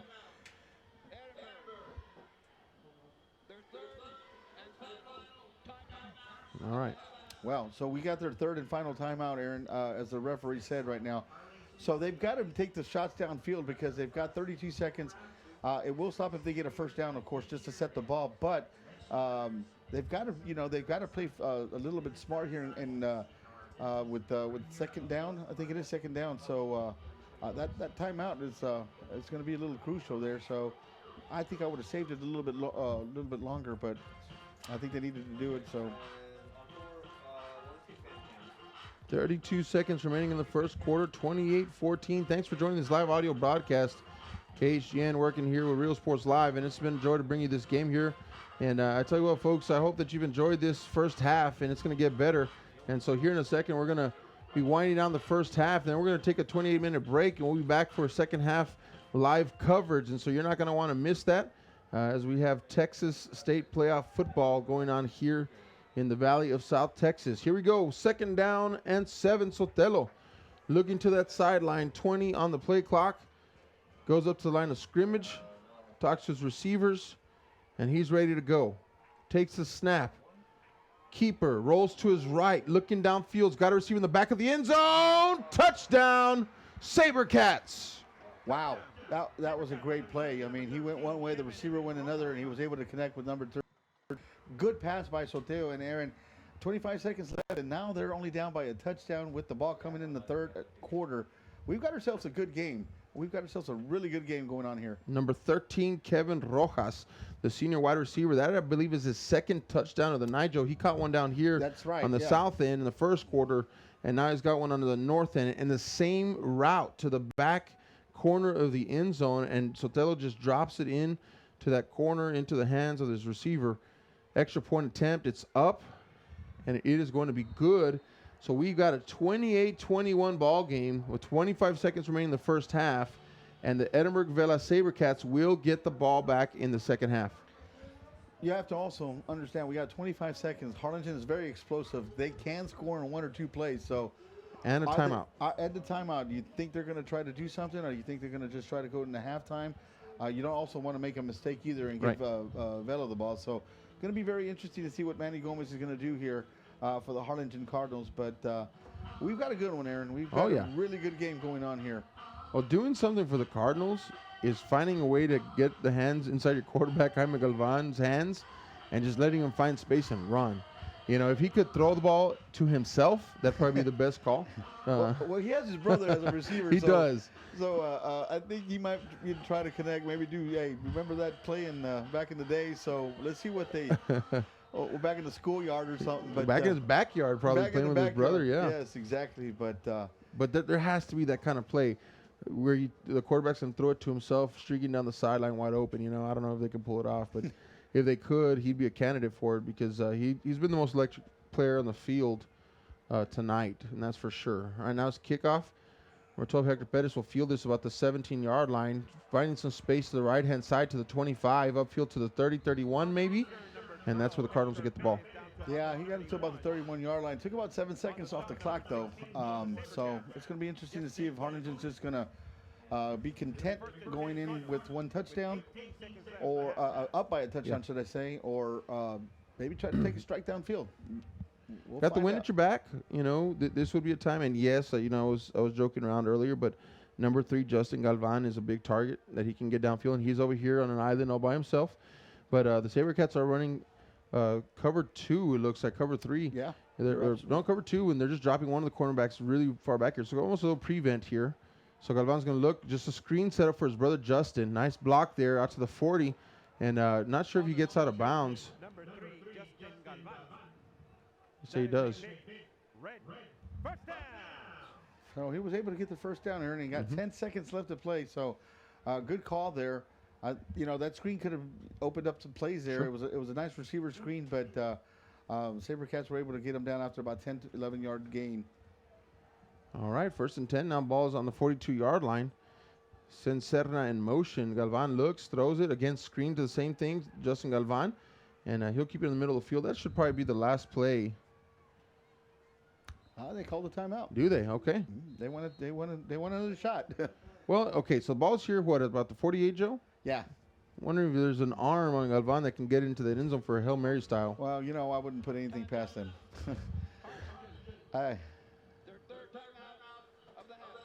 I wouldn't. I mean, he's done it all. So, yeah. You know, if he throws a 50-yard, I would not be surprised. Yeah, I agree with you. Or throw something underneath, screen style. Try to get some blockers out there, ahead of him. Yeah. But, I like the aggressive play calling, I guess, in that instead of just kind of going quietly into the halftime.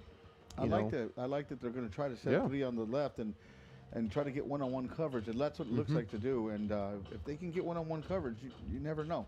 Just never know. So, again, hey, thanks, folks, for just joining us in this live audio broadcast. It's Been a great game so far, 28-21, and just like that, we have a one-touchdown game, and we have one more play here, it looks like, at least. And Galvan's going to get a chance with second down. He's going to take this himself. Here it is. Up the middle. He's going to run it, trying to get some blockers out in front of him to the 45, down to the 40. And he's just trying to scamper around there, but they're going to finally push him out of bounds. And that's going to be in the first half. And Galvan and company looking sharp here. But the Vela SaberCats don't go away, Joe. No, they've come, crawling back, and we've got a good game here, 28-21. Like you said, Aaron, they got the ball coming in the opening kickoff. So we've got a lot of football left to play, and we've got a heck of a ball game here, folks. So I think it's going to come down to the fourth quarter and see who wants it the most. It is, and so 28 minutes from now we'll have the second half live coverage, and we'll be back. And so thanks for joining us on Real Sports Live with KHGN, and we'll be back. Joe Martinez and Aaron Saenz.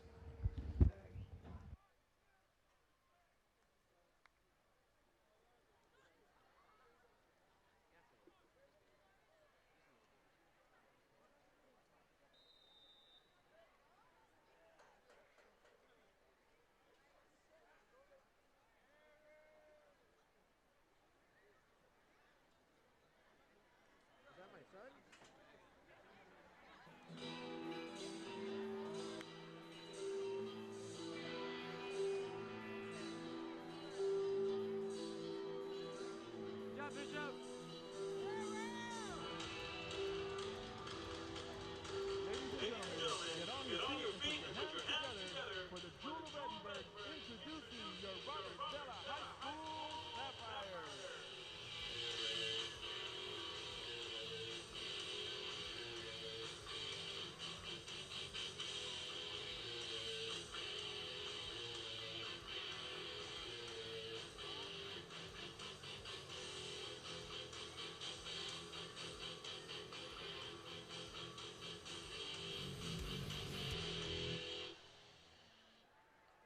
Introducing your Sapphire officer line for 2019-2020. At third lieutenant, Milena Sanchez. At second lieutenant, Karina Canning. At first lieutenant, Arisa Flores. Your captain, Kaylee Serrano.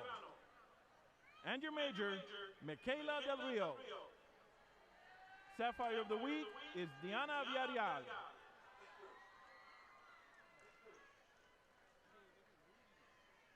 Dangerous! 5, 4, 3, 2, 1.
The Sapphires are under the direction of Mrs. Litza Perez Ruiz and Mrs. Lisa Alvarez.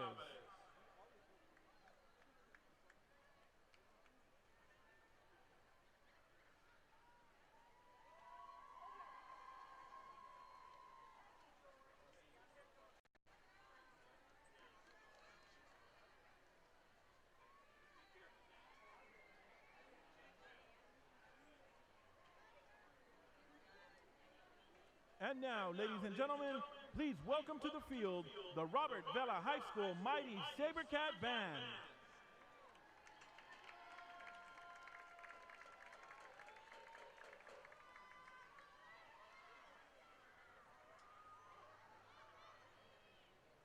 The SaberCat Band is under the direction of head band director Daniel Carrera, assisted by Peter Garza, Claudia Vela, Daly Aguilar, Melanie Cortez, and Tony Morales.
Tonight, the SaberCat Band will be performing a Chicago favorite, 25 or 6-4, and a Texas band favorite, Bruce Channel's Hey Baby. The band would like to give a special thanks to the Robert Vela High School administration, teachers, and staff for your love and support throughout this season. Take it away, SaberCat Band.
the award-winning Harlingen High School Cadets.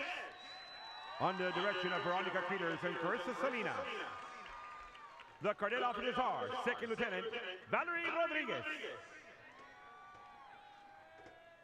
First Lieutenant Ariana Herrera.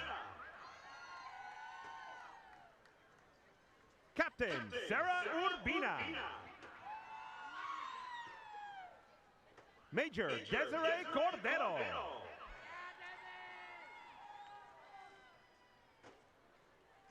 And your 2019-2020 Colonel Kenya Rodriguez. Rookie of the Week is Victoria Garcia. Cadet of the Week is Annette Galan. The Harlingen Cadets will be performing a pond routine to Baby I'm a Star. Take it away, Cadets!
And now, the award-winning 11-time Texas All-State Marching Band, a Bands of America regional champion, 23 years of consecutive Division I ratings at the UIL Pigskin Jubilee.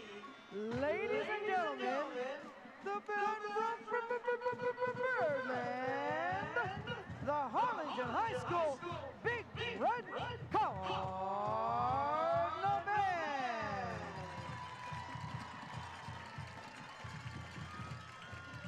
Hendrick, Maria Coronado, Raúl Marios, Anthony Davis, Alex Cavazos, Melanie Colado, and Manuel Hernandez.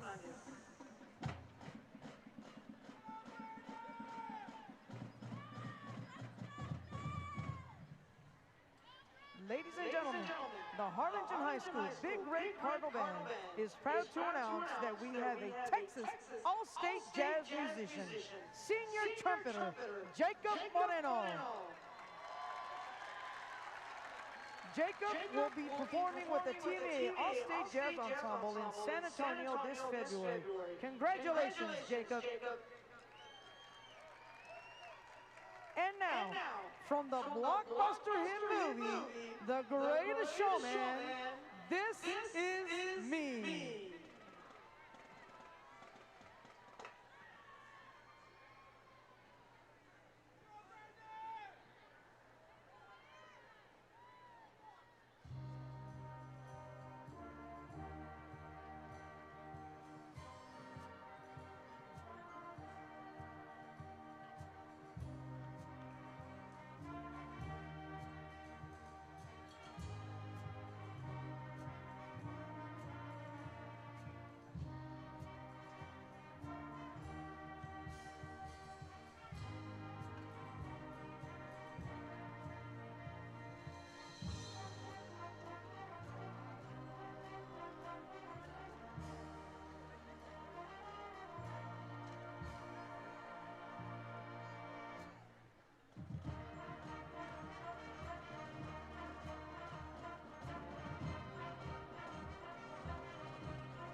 gentlemen, put your hands up in the air and move to the music as we play Tear It Up.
How you doing, Harlingen? Are you ready to rock?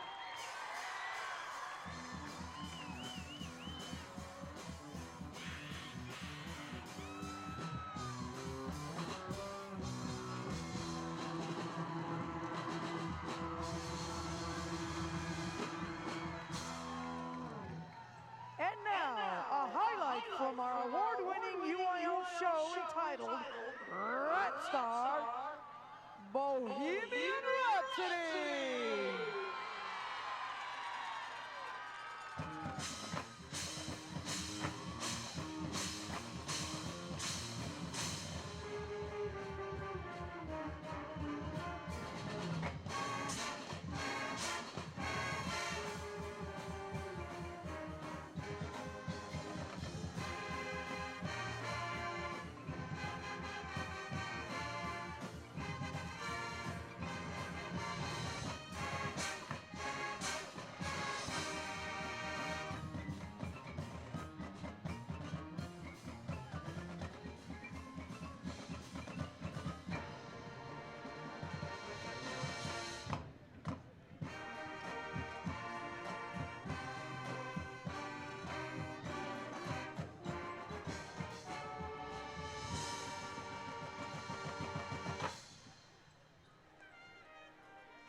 Thank you for your support, and remember, Cardinal spirit never dies.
shot, Kenneth. I got you one of the shot.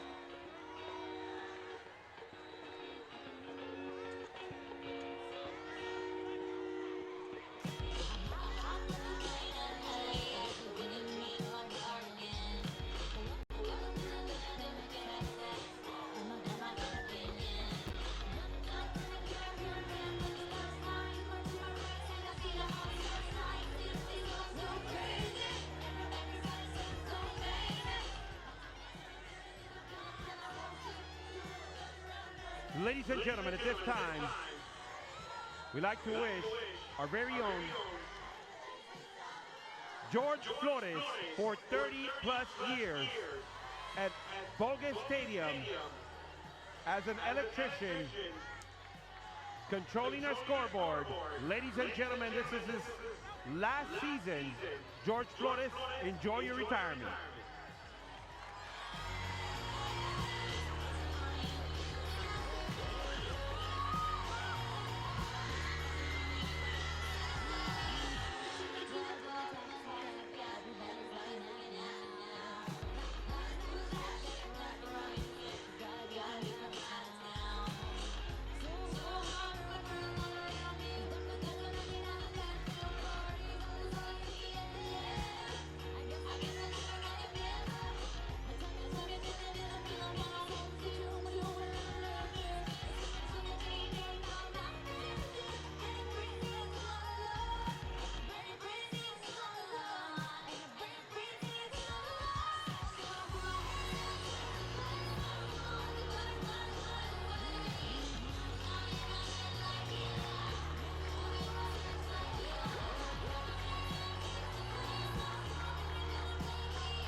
And welcome back to second half. Live audio coverage here from Bogus Stadium in Harlingen, Texas.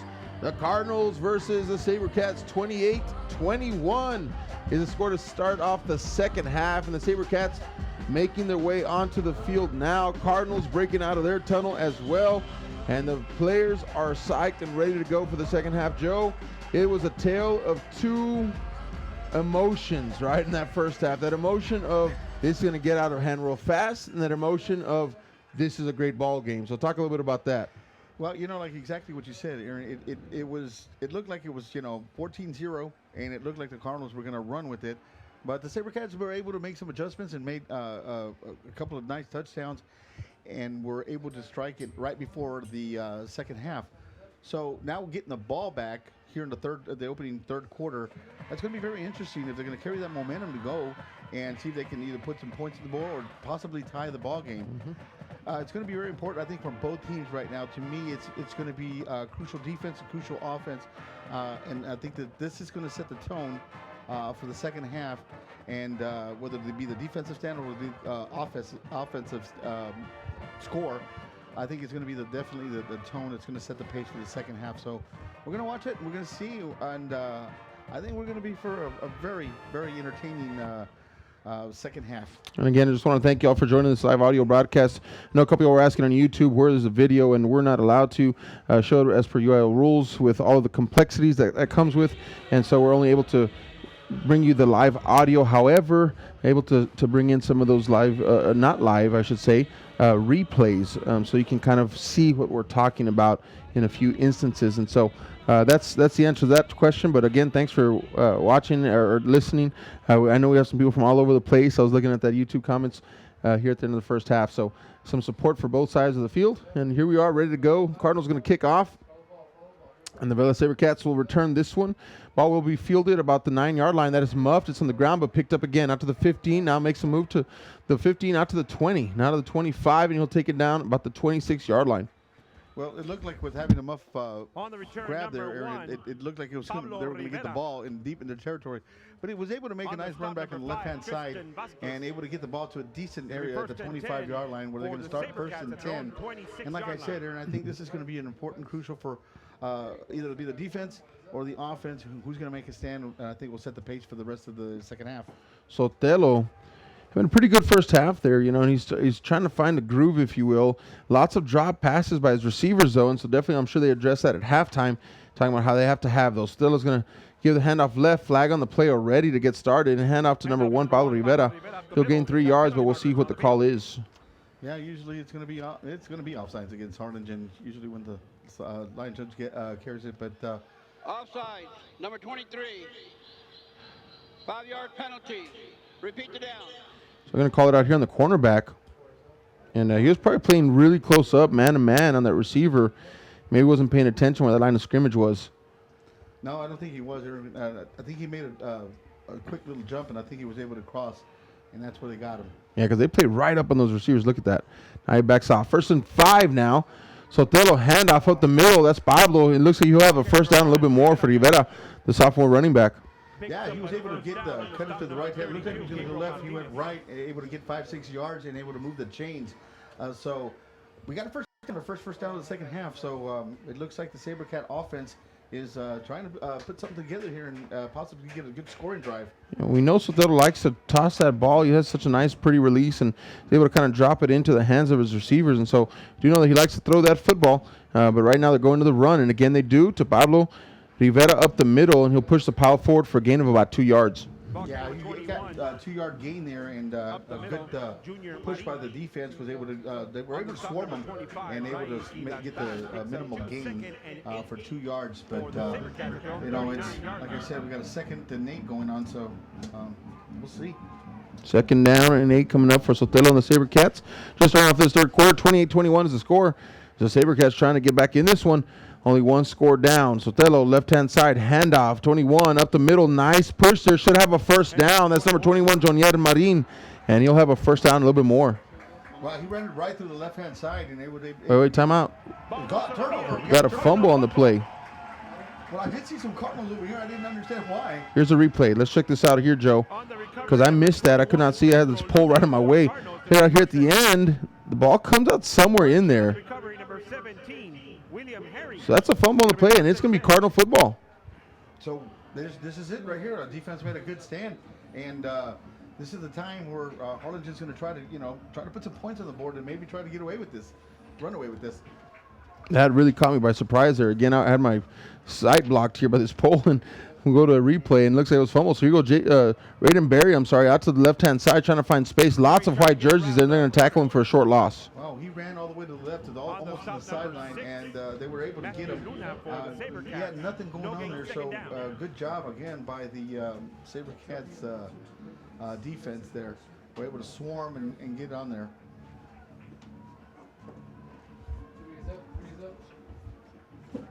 They got a line. All right, second now. Going to be timeout. Looks like Edinburgh Vela SaberCats are going to take their time here. First time out really quickly here to start the second half. Coach Marsh is right out to that linebacking crew, and they're going to have to talk about something here. But really kind of uncharacteristic to take a timeout this early in the second half. But either way it is, and it's 28-21 as the Cardinals able to take over on a fumble. And so just like that, the momentum shifts early. Yeah, I think this is going to be a breaking point, like I was mentioning earlier. But I don't know, Aaron, if you noticed, but they had number 70 lined up as a receiver before they called the timeout. I was paying attention to that, and I had to double check, and it was number 70 that was lined up over here on the left-hand side. So I don't know what they were trying to do there. Definitely after the timeout, they're going to switch whatever it was that they did have going on. Now they're going to take a second down. They're going to go trips right, one receiver to the left, and Galvan's going to look downfield, wants to pass his football, steps up into it, lets it go. Serna catches on the outside, gain about 4 yards to the receiver. On the reception, number Yeah, he 2. ran a nice little curl route. Was able to get about 4 yards, and nothing more than that. And now we ended up with about a 3rd and 6 to go. For the Cardinals. But I think this is going to be an important 3rd down and see if they're going to keep the drive alive. Cardinals coming out. Raiden Berry, of course, he has not touched the football nearly as much as he's used to. They've been running him out, putting him at the slot receiver position more than at the running back tonight. And Galvan has been kind of in control of the football. And he will again, looks downfield, wants to let this fly in and out of the hands of his receiver. And that's going to bring up a 4th down for the Cardinals. Yeah, it's going to bring a 4th down, and good defensive stop by the SaberCats. Not able to allow the Cardinals to have anything going here on offense. So, but it looks like they're staying on the field, Aaron. They're going to keep that offense. They went for a 4th down earlier, very early in the game. Looks like they're going to go for another one here. And Galvan there in the backfield, waiting for the snap, trying to get them to jump off sides. I'm watching this defensive end here, outside linebacker, and he's lined up really close to that neutral zone there. They're going to snap it. Quick punt, though. Galvan just takes a couple steps back. He's going to drop this over the safety, who wasn't really expecting it, and he catches it at the 4-yard line. He's going to try to return this one. Not much there, down at the 9, and probably should have let that one go. It would have probably been a touchback. I think you're right, because that was a good punt by Galvan. He was set down in the shotgun formation, and he was able to punt the ball really well. But yeah, I think I would have let that ball go and get the ball at about the 20, 25-yard line. Either way, he brought it out, took the risk. That was number 5 on the return, Jaime Perez Jr. He's a junior defensive back. And again, he was playing safety. And Galvan just take 2 steps back, quick punt, and he decided to catch it. So either way, the SaberCats will have the ball on the 9-yard line. And really, the Harlingen Cardinals not able to capitalize on a gift there from the Vela SaberCats early on in the second half with the fumble. We're not able to do anything with it. So now SaberCat football again. Nice run to the outside by number 1, Pablo Rivera. And he's got a nice pickup there of 7. Yeah, good run around the left-hand side. Was able to pick up 7 yards, and I was trying to get that ball closer to about the 20-yard line, or they're about the 17-yard line. But good job there by the defense. So 2nd down and 3 for Vela. 8:43. We're definitely moving faster through this 3rd quarter than we were in that first half. Just seemed like it was just taking forever to get through, but we're moving quickly here. 2nd down. Vela gets up to the line, and then they look over to the sideline, get another call, and then they kind of reshift. Here comes a blitz shown from the Cardinals, from the quarterback's right-hand side. Sotelo looking downfield, blitz picked up nicely. Got a receiver, and the defender was all over him. It's going to be an incomplete pass. Yeah, that was a good job by the cornerback, number 21, to put it. I think he got his hand in front, Aaron, to knock the ball down. But nevertheless, Sotelo with a nice pass, showing us a little bit of his arm strength on that one. 3rd down and 3. And really, you want to get some space out of here, the SaberCats, because if they punt this one, that punter's going to be inside that 5. Barring any punt block, of course, then either way, the Cardinals should have some good field position. So definitely a down they'd like to convert here. Going to shift the receivers now. They bring them from the left to the right. Sotelo. Pistol formation with the fullback at his right-hand side. He's going to roll to his right. He's got blockers there. He's got a receiver open at the 20-21 or so. He should have enough for a 1st down. That's number 13, Kevin Rojas. And you'll have a SaberCat 1st down. Yeah, Rojas did a nice little curl pattern and able to get 5-6 yards. All they needed was about 4, so they were able to move the chains, keep this drive going. But, I thought they were going to make a crucial stand here, but the Cardinals gave up the 1st down, so now the SaberCats are able to continue their drive. It's been the story of the night, Joe, for me, is that the Cardinals have been in the driver's seat the whole game, and they've had opportunities, in my opinion, to blow it wide open, to get 3-4 touchdown leads. And I agree. Here they had a chance again with that fumble, and now you give it right back to Vela. They just converted. another set of downs here, and Vela's down 1 touchdown, so they just won't go away. They stay right there, and they keep scratching and clawing their way back into it. Number 1 gets a handoff on the left-hand side. He'll find the edge there out to the 30, 35, 40. He's going to break through some 45, 15 out of the Cardinals side of the field. 40, 35, down to the 32-yard line goes number 1. Pablo Rivera on a huge run for the sophomore running back. Well, Aaron, that was a great run around the left-hand side. Was able to gain good blocking on the front line and was able to get 30, 40 yards on that play. And now, all of a sudden, they're in Cardinal territory. Down at the 34-yard line, and Sotelo and company have moved the chains and a lot more. And here we go, 1st and 10, blitz off the right-hand side. Give to Pablo Rivera on the left-hand side, gain of 1. Yeah, he was only to get 1 yard on that one, and the defense was able to give a good push on there. So, good job there. But On the stop number 22, going back to the last play, it looks like the momentum might be shifting back to the SaberCats because that was a long play, and here we go with 7:42 left. We got a ball game, Aaron. We definitely do. And a sub-storyline, Joe, of course, with the SaberCats staying close the whole time, not going away, is that they just rip off some big plays every once in a while. It's like slow go, and then a big pop, and they get a big play. That's right. That's what they've been doing all night long. So now they're here in Cardinal territory, and we're going to have false start. Yep. Yeah. But you're right, Aaron, and that's one of the things that's going on there is that you see a little move, 3-yard gain, 2-yard gain, and then boom, they go for a 10. And then boom, they go for an 18, 20, 30-yard run. That's just the way they've been. False start on the offense. Number 50 and number 52. 5-yard penalty. Repeat the down. So yeah, they've been pretty consistent on the way their style of offense is: a 2-yard, 3-yard, 1-yard loss, and then they strike big. So 2nd down and 14, they're going to call it. And Sotelo, they just show up with something big every once in a while, and so you can never count them out. Down 1 touchdown, trying to even it up here. Here comes the blitz. They're going to catch him offsides. Free play here for Sotelo. He's going to throw it downfield, and his number 2 is in and out of his hands, but I think that's going to be pass interference, Joe. I think so, too. I think they're going to take that penalty instead of the offside, so there's going to be 2 penalties against the Harlingen Cardinals, and we got a man down. Yeah, I saw a hand on the chest, the shoulder pad of the receiver. And so, I think that was just a bad play there. Yeah, now we got on the field, player down.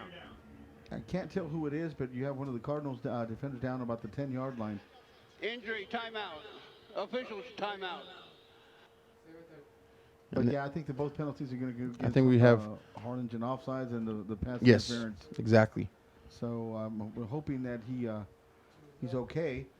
It just looked like they got tangled up because, again, he wasn't looking for the football. He just kind of had a hand up here in the shoulder pad, and then they just got wrapped up there at the end. So, hopefully it's nothing serious, obviously.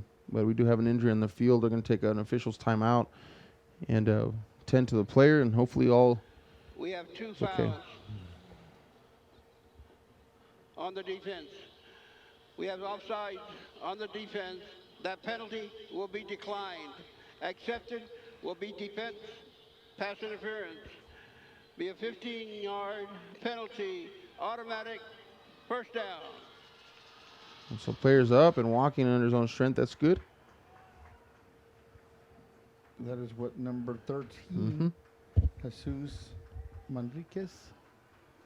I'm glad to see that he's okay. He's walking on his own strength. Yes. And he's not getting help out. So it's a good sign. Maybe he got a little wind knocked out of him or something. But nevertheless, that penalty is going to end up hurting Harlingen here with the SaberCats getting the ball with 1st and 10 on the 23-yard line. So let's see, if they capitalize on this and put some points on the board. All right, Vela, get a fresh set of downs now. And they are moving the football. 7:06 remaining in the 3rd quarter, down 28-21. The SaberCats in striking distance. Sotelo now in that pistol. Going to get a new call from the sideline. Gets everybody adjusted and set to go. Here comes the snap. Rolls to his left. Handoff. That's Pablo Rivera. He gets swung around there by the neck.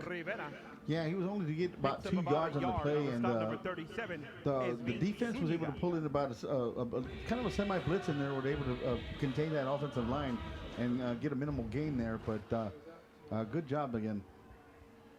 2nd down and 8. And again, slow going, slow pace, patience, right? And it's just kind of hard here is when you're calling that offense because it just takes so long to get the snap going. But here we go, Sotelo. They're in a rhythm, though it'll be a slow one. Takes a snap now. Rolls to his left. Bootleg here. Lets it fly. He's got a receiver. Catches it down at the 6-yard line or so. Pushes his man down to the 4. And that's going to be a first down and a lot more for the Vela SaberCats. And they're rolling right now. Yeah, they're rolling the ball right now. And now they're going to have a first and goal at the 3-yard line. And they're ended up, they're lining up again. They're trying to no huddle. They're going now slow, fast. Here we go. Sotelo left-hand side. Handoff, same thing. Pablo Rivera for the corner of the end zone. Nice defensive play there by the Cardinals. Yeah, he had nowhere to go, Aaron, on that side. He took the ball to the left-hand side, and they were able to get there very quickly. I think he might have even lost a yard or maybe no gain on the play. Cardinal defense doing a good job of getting that contained there. Well, I'll tell you, if they can come away with just 3 points, I think it'll be a defensive win here. Yeah, definitely. Play clock down to 20 now. Lots of interaction with the sideline right now, swapping in a couple players here, and Coach Campbell over there on the Vela side deeply involved in making sure that Sotelo has the right play. 5 seconds now on the play clock. So they'll look ready for the snap. Takes it left-hand side. That's going to be Rivera up the middle. Not much there. Not much. I think it's a no gain again. So number 32. There's no place to run on that side. So again, if they think, I think if they can get away with maybe just getting 3 points. But something, Aaron, I think Vela, if they don't convert anything on this down, I have a feeling they might go for it, though. I think they want to get this ball, get a touchdown instead of coming out with a field goal in here. We'll see what happens here after this play. Down to 5 minutes in the third quarter. Still down 1 touchdown. The SaberCats will not go away, and they're right there. And they're taking control of the clock right now, Joe, and just milking it. Sotelo downfield wants to pass. Got his receiver open the end zone. Touchdown. Number 4, Justin Vega, the sophomore wide receiver, hauls it in.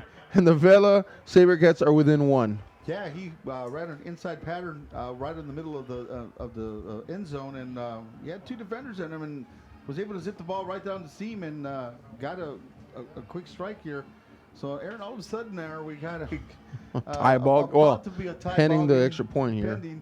So what do you think about this momentum now? I tell you what, I mean, this has been a crazy ball game here, Joe, because, again, you know, I said earlier, kick is up, by the way, and it's going to be good. So 28-28.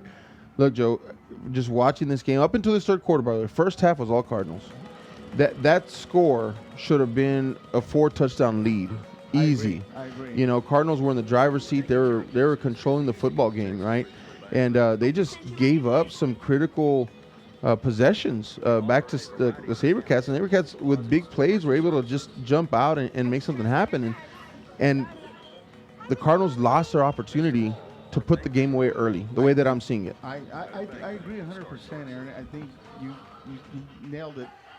They had the momentum shifted, and they could have, when they were 14-year-old, it looked like it was going to be a runaway, but somehow something happened there. But I really do believe right here it's going to be a turning point for the Harlingen Cardinals. I think they're going to have to make a stand here, because if they go 3 and out, the momentum's already with the SaberCats, and that might not be good here.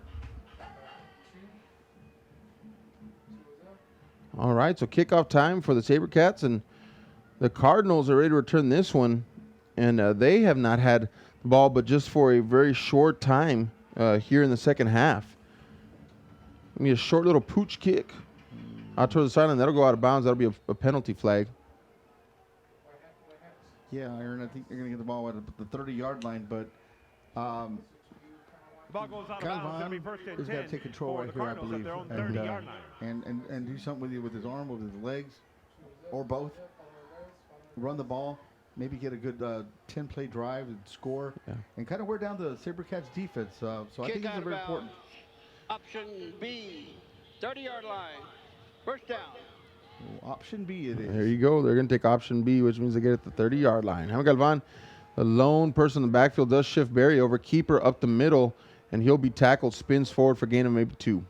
Yeah, he had nothing to go on that one. He did a little spin move, was able to get 2, but I do like the fact that they're still running the ball and running on Galvan's legs right now, and maybe that makes it up a little bit with passing here, but I think that this is, like I said, a very important drive, and I think that you want to see a score And you want to see, in a 10-play drive, not a really quick score, and put the defense back out there. Second down coming up for the Cardinals now. Galvan again, empty set. There are all kinds of movements on line of scrimmage, and I don't know who it's going to go against. They're going to call against the Cardinals. Yeah. I could have gone either way because number 95 did, Prior to the snap, number 75, false start, 5-yard penalty, repeat the down. Wow. I mean, this is the kind of mistakes you don't want. Now we have a 2nd and 8. Now we go to 2nd and 13. Those 5 yards being pushed back. So let's see if the Cardinals are able to get some yards here and make it a manageable third. All right, Galvan.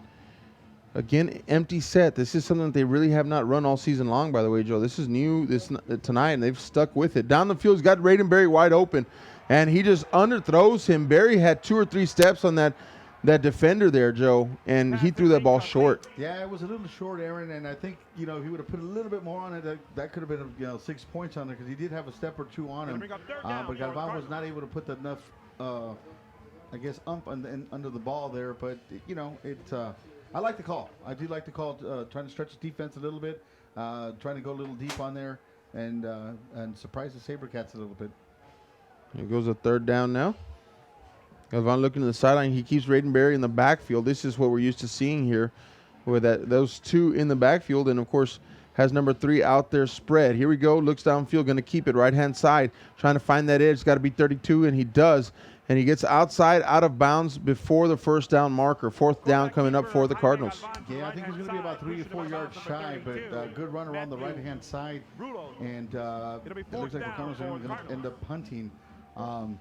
Good stand by the SaberCats defense right now that the ball game is tied at 28. It seems like you said, the Cardinal offense is not running on all cylinders right now, and the SaberCats may take advantage here. And if they could put some points on the board, we got a different ball game here.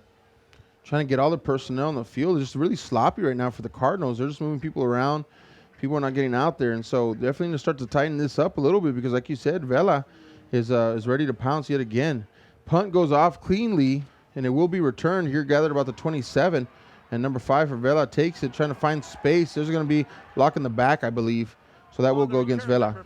Yeah, that's going to help out the Harlingen Cardinals to have Vela push back probably around the 10-yard line.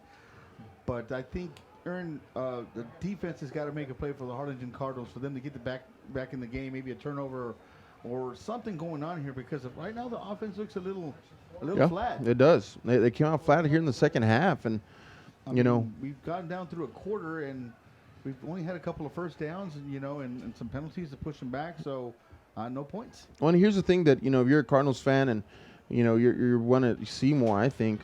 Personal foul, blindside. It's gonna be personal foul, blindside. On number 32 of the Edinburgh team, 15-yard penalty.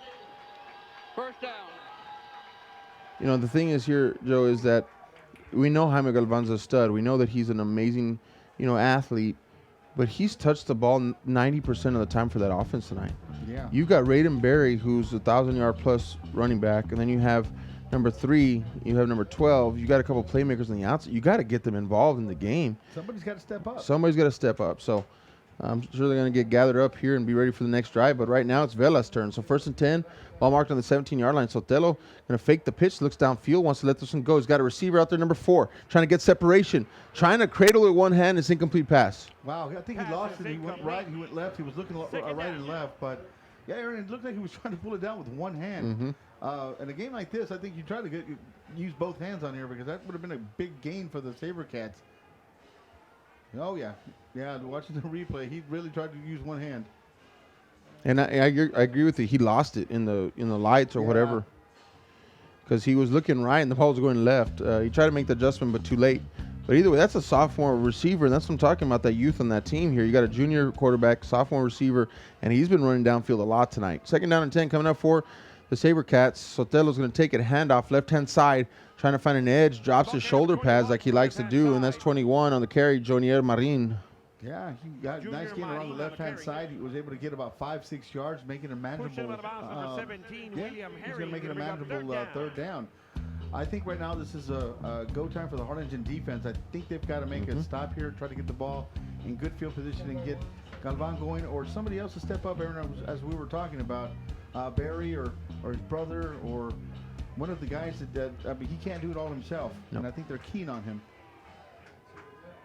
All right, they're down and 5. Sotelo waiting for the call from the sideline. We've got a slot receiver wide open right here. They got a big cushion on him. Just watching that. Now they're going to shift. Here we go. Sotelo looks downfield, wants to pass. Got a receiver on the outside, and he just throws it way too far in front of him. 4th down. Yeah, that wasn't a good throw by Sotelo there.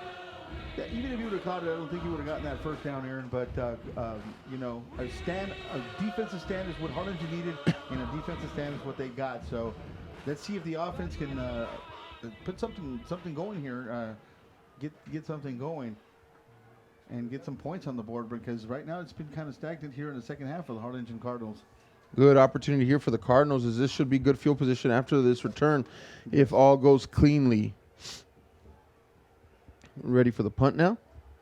5 on the play clock here. Good looking punt here. It's going to take a drop here about the 49. It's going to take a Vela bounce into the Harlingen Cardinal territory here to the 37. There's that wave again. Yeah, he's doing that. There he is. There he is. Maybe he moved it in. Yeah, I think so, man. You know, I guess in this kind of game, when it's tied, every inch, every yard matters. It's a game of inches, like they like to say. They employ the wave. All right, so here's a setup. 28-28, 2:36 remaining in the third quarter. Cardinals offense has been flat this second half, looking for some juice to get going here. And Galvan in the backfield. Can they get Raiden Berry involved? Can they get Justin Galvan involved? Try to get some more dimension to this offense. And Galvan's going to keep it right-hand side.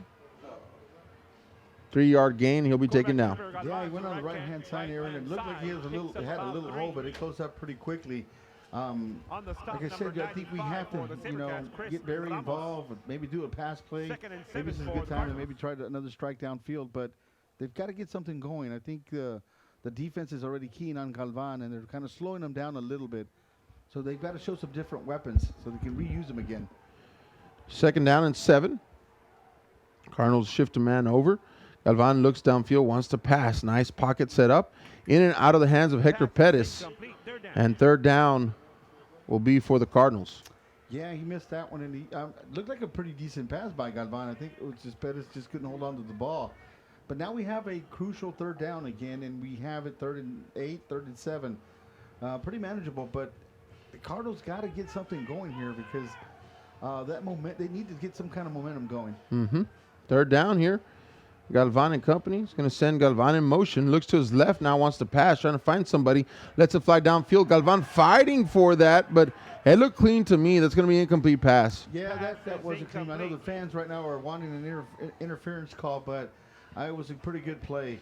I think he just overthrew it a little bit on him. So now we're going to 4th down, and the SaberCats are possibly getting the ball. It's like a chess match right now. You know, it's kind of like now Cardinals come further. Now you get them. SaberCats will start off with better field position as opposed to the last one.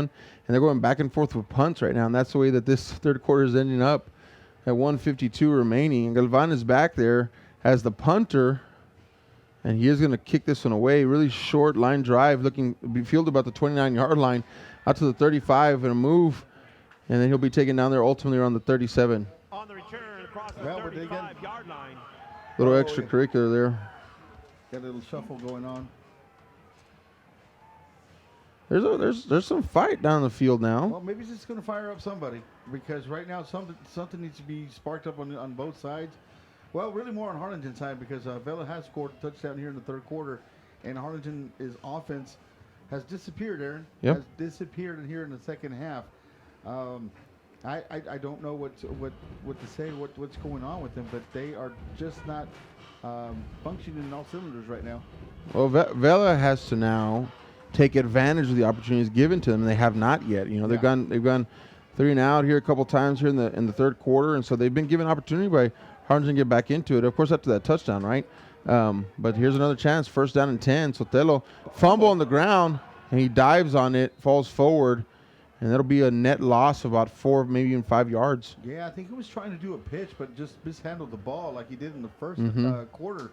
But other than that, it's good for the Harlingen Cardinals. Now they have themselves a 2nd and 15. It's like having a penalty plus loss of a down. Yeah, he lost one, remember, in that first half, early in the first half, where he went to throw it and his arm was going backwards and that ball just slipped out for some reason. And we don't have wet conditions, so not sure what's going on. But either way, it's 2nd down and 15. The Cardinals happy about that, I'm sure. So Taylor barks some instructions at the line of scrimmage, takes a snap, handoff left-hand side. Pablo Rivera, flag on the play. On the stop, number 32. Pablo Rivera running around the left-hand side. I tell you one thing, Aaron, that guy will put his shoulders down and take it. He's not afraid to dish or get a hit down, but he's down right now. He's down. Rivera is down right now. So did I see a flag? I thought I saw a flag. I think so, but I don't. No. I agree with you. I thought I saw something, flashing by. Yeah, I was watching the video because it was a zoomed-in version. I thought I saw something fly across the screen, but can't tell. Good thing that he's okay. But here we go. We got a 3rd down coming up. And I think this is a very important 3rd down for both teams. It's either going to be a punt or a continuation on the offensive SaberCats continuing the drive. Personal foul. Yeah, there was a flag. Face mask on the offense. On the Number offense. 15-yard penalty will repeat the down. Wow. Well, that's going to push them back, Aaron, because there was already a 2nd and 15, so it's going to be a 2nd and 30 now. With a nice gain, so I've never really heard of the offensive. Offensive. Face mask, He's used hands to the face. They're going to do 15 yards from the spot of the foul, so it'll be a little shorter than 2nd down and 30. I think it's be 2nd and 20. 2nd and 20. Yeah, but that's a long way to go. Well, the defense has to capitalize on this on these penalties. So Edinburgh Vela here set up for a 2nd and 20, ball on the 28-yard line. And trying desperately to get to a point where they can have a lead in this one, as they've been crawling and scratching, to get in this from the very beginning. Sotelo now, handoff to left-hand side. Number 21 takes around the corner. He's got speed, ducks his shoulder pad level. I think he may have a 1st down. Now they're going to call him out just short, but what a run there by 21. Wow, he went around the left-hand side, get about 18, 19 yards. This is not what the Harlingen Cardinals defense wanted them to do. Now, instead of a 3rd and long, now we're facing with a 3rd and 2, 3rd and 3. It'll be 3rd down. Still, I think they have to make a defensive stand here and stop the SaberCats if they want to get that ball back. Jonier Marin, the senior running back, running hard with a passion. There's 3rd down and 2 coming. Sotelo looking downfield. Here comes a blitz. Lets it fly. He's got a receiver on the left-hand side going up for a jump ball. Does he come down with it? Watching the official, and he says, yes, he caught it. He caught it. Number 8 was able to jump off. On the reception, number 2. He had two defenders there, Aaron, and he was able to keep a focus on the ball, able to jump and grab that ball. Good play by the SaberCats offensive number 2, actually. 34-yard catch for Justin Cantu. And he went up and he plucked that out of the air. 1st and 10 for the SaberCats, ball on the 21-yard line, the Cardinal 21. And the SaberCats are threatening in striking distance. Sotelo, before he can get it going, timeout. Oh, end of the 3rd quarter. That'll bring us to the end of the 3rd quarter, folks. And just like that, 28-28, and the Vela SaberCats are in striking distance. Aaron, we've got a ball game. The momentum has clearly shifted to the SaberCats side. I think Harlingen's got to make some kind of stop here and come out with at least only the 3 points. Because right now they need a little help from the offense is a little stagnant right now. The defense is getting run on. SaberCats offense is just moving the ball here in the 2nd half at will. So I think Harlingen's got to come out with a big play, maybe a turnover, fumble, and take this game away. All right, I just want to go ahead and reiterate here. Hey, don't miss the UIL Football State Championships on December 18th through 21st at AT&T Stadium in Arlington, Texas. Tickets are available to purchase now through Ticketmaster. For more information, visit uiltexas.org. Both these teams trying to get there. All teams playing in playoffs tonight, trying to get to that state finals at AT&T Stadium. And we have a flag. I'll blow it dead before the play gets going. And Edinburgh Vela here with some life in them. It's almost kind of like they remained what seemed to be dormant but somehow stayed in the game. I don't know how to explain that. And all of a sudden, they just pounce here in the second half. And they've got the Cardinals on a rope right now. And the Cardinals are going to have to do something here because Vela has got momentum on their side. They sure do right now. It's a totally different game. Sotelo with a 1st and 10, ball on the 21-yard line. He's going to go with 2 running backs with him in shotgun formation. 2 receivers to his right. He's going to drop back, wants to pass, trying to get through the pocket that collapsed around him. Finds a wide open receiver on the 19-yard line, takes it into the 15, stretches there for that first down marker. And that's a big pickup there for the running back turned wide receiver. Yeah, that was a pickup. I mean, he looked like we were going to get a sack here, and number 1 was open and able to get the ball downfield. Not a good play by the Harlingen Cardinals. Leave number 1 wide open, and that open he was.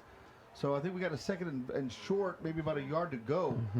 And like I said, the Cardinals defense has got to make some kind of stand here because they've been on the field here quite a bit. That's true. Pablo Rivera, their running back that's been running strong all night long, just slipped out there in the flat and got open. 2nd down and 1 now for Vela. And Sotelo in the shotgun again, same formation. Takes a snap, looks downfield, wants to pass, looking for that out. He's got a wide open receiver in the corner of the end zone. He catches it, touchdown. Vela SaberCats for a 12-yard hook up there to his receiver, and they go on top for the first time tonight, Joe. This is the first. The momentum's clearly changed. Great curl route, wide open, Aaron. He was able to hit him. There was nobody around him within 7 to 8 yards. I don't know what kind of coverage it was. It was blown coverage by the Harlingen Cardinals, but all of a sudden the SaberCats are awakened, and the Cardinals right now just look flat. Number 13, Kevin Rojas, a senior wide receiver. I believe that's his 3rd touchdown grab in the same corners of the end zone, Joe. That's the same pattern he's run for 3 touchdowns tonight. It's an in, and then he goes out to the post. That back corner post, he's done it twice to the right, this time to the left, and it's been open all 3 times. Every single time, Aaron. If I was the SaberCats, I'd keep doing that same play because it seems like the Cardinals have no answers to that play. And when we mean he's open, he's been open. Wide open. There was nobody around him. Cardinals have to respond right here. Yep. They've got to make a stand. I mean, we're in the 4th quarter already with 11:04 left to play. This is probably a do-or-die drive, in my opinion. With the same urgency that we're kind of speaking towards the Vela SaberCats in their first half to say, man, they got to get some urgency going because this is playoffs. Now you're speaking towards the Cardinals to say, right now, Cardinals, you got to get down now because this is state playoffs. You got to win to move on. You got to find that extra level of intensity, that extra level of passion, discipline, whatever it takes, because, now Cardinals are on the road for the first time tonight since the beginning of the football game, and let's see how they respond. And it's all about how you respond now. So here go Cardinals going to field this one about the 15-yard line, out to the 20, move to the 25, now 30, now to the 33-yard line. The Cardinals will have a chance to redeem themselves and get back on track right here. I think right now they have to get back on track. They have to make a play. They've got to get the other guys involved because right now it's just Galvan, and we have to have Barry involved. We've got to get some of the other guys involved. This is a very crucial play.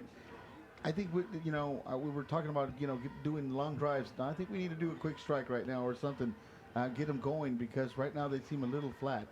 All right, Galvan and company now. So going back to that shotgun formation. He does have Raiden Berry in the backfield alongside.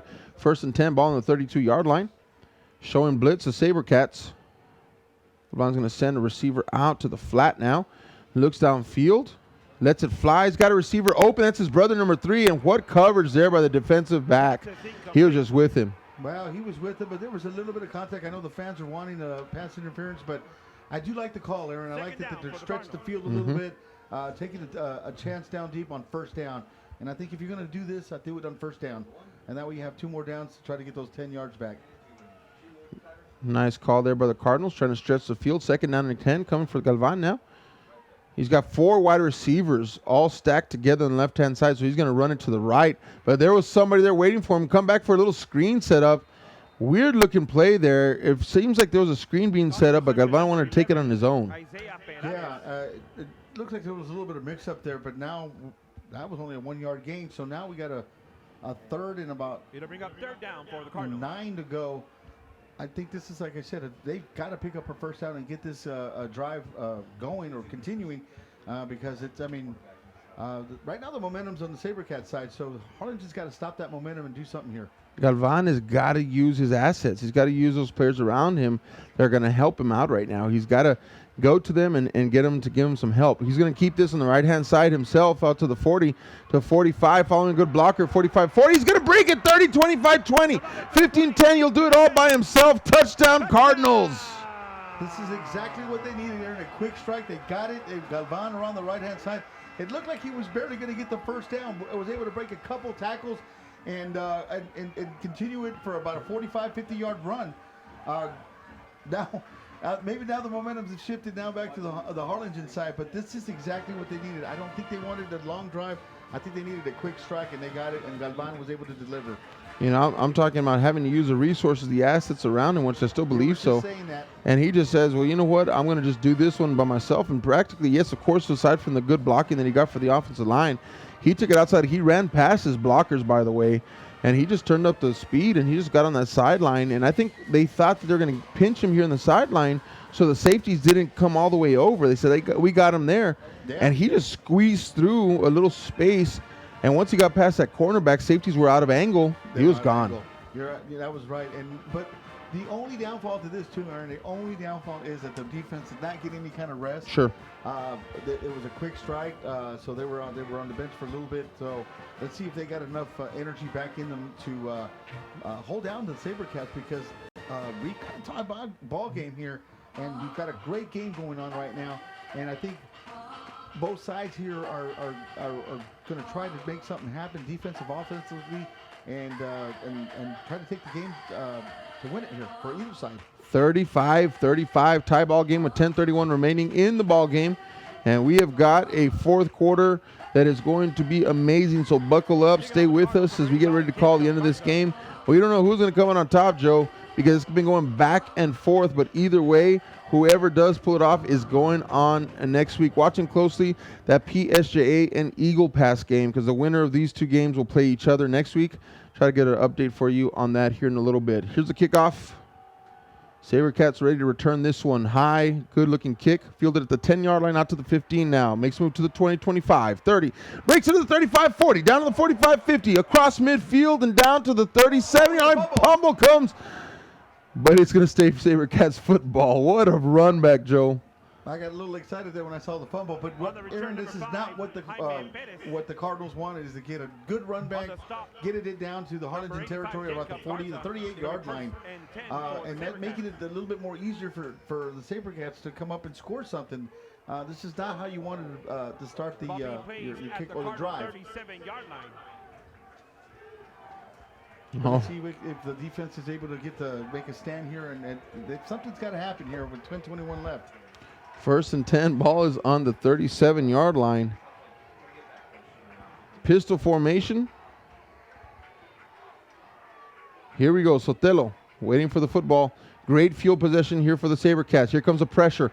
Will they get to him? He lets it go. He completes a pass to number 13. I thought he was throwing it away, Joe. I thought he was throwing it away, and it looked like it was going to be a 15-yard loss, but instead of it's maybe a no gain or maybe a yard loss. Good job on his part to keep the gain. Well, it was a gain of a yard. It was a gain of a yard. He was going backwards too when he threw that. He was. If he would have got caught, which he was about to get caught here, that was going to be about a 20-yard loss. Yep. 15 to 20-yard loss. And that could have really been devastating for the SaberCats. But good job on Sotelo to throw the ball. Like I said, we thought we were throwing it out of bounds. Second down and 9 now for Sotelo and the SaberCats. Speaking something to his running back there in the backfield. Going to take it, looking downfield, wants to pass. Here comes a rush, flushes him out of the pocket, lets this one fly, incomplete pass. He had some pressure coming at him by the Harlingen defense, and not able to connect with one of the receivers outside, but good. Somebody was down, but good job for the Harlingen defense to maintain that and keep it down for a 3rd and long. Very crucial play coming up right now, Aaron. I think this could be the turning factor of the game. Either we continue the drive or Harlingen gets the ball back. 3rd down and 9 now. And I tell you what, we've been looking at so many different plays, so many different 3rd downs, 4th down conversions as being crucial, and they all have been, because really you've been trying to battle for some momentum in this game and knowing that one way or another, you got to keep it on your side. So 3rd down and 9 now for Sotelo. They're going to say timeout, SaberCats. They're going to think this one over. Edinburgh, Vela. I think that this is a good call on their part because, like you said, they're going to talk it over. They really need this first down. Harlingen really needs to stop here. So they're both need to talk it out and see who's going to come up on top right here.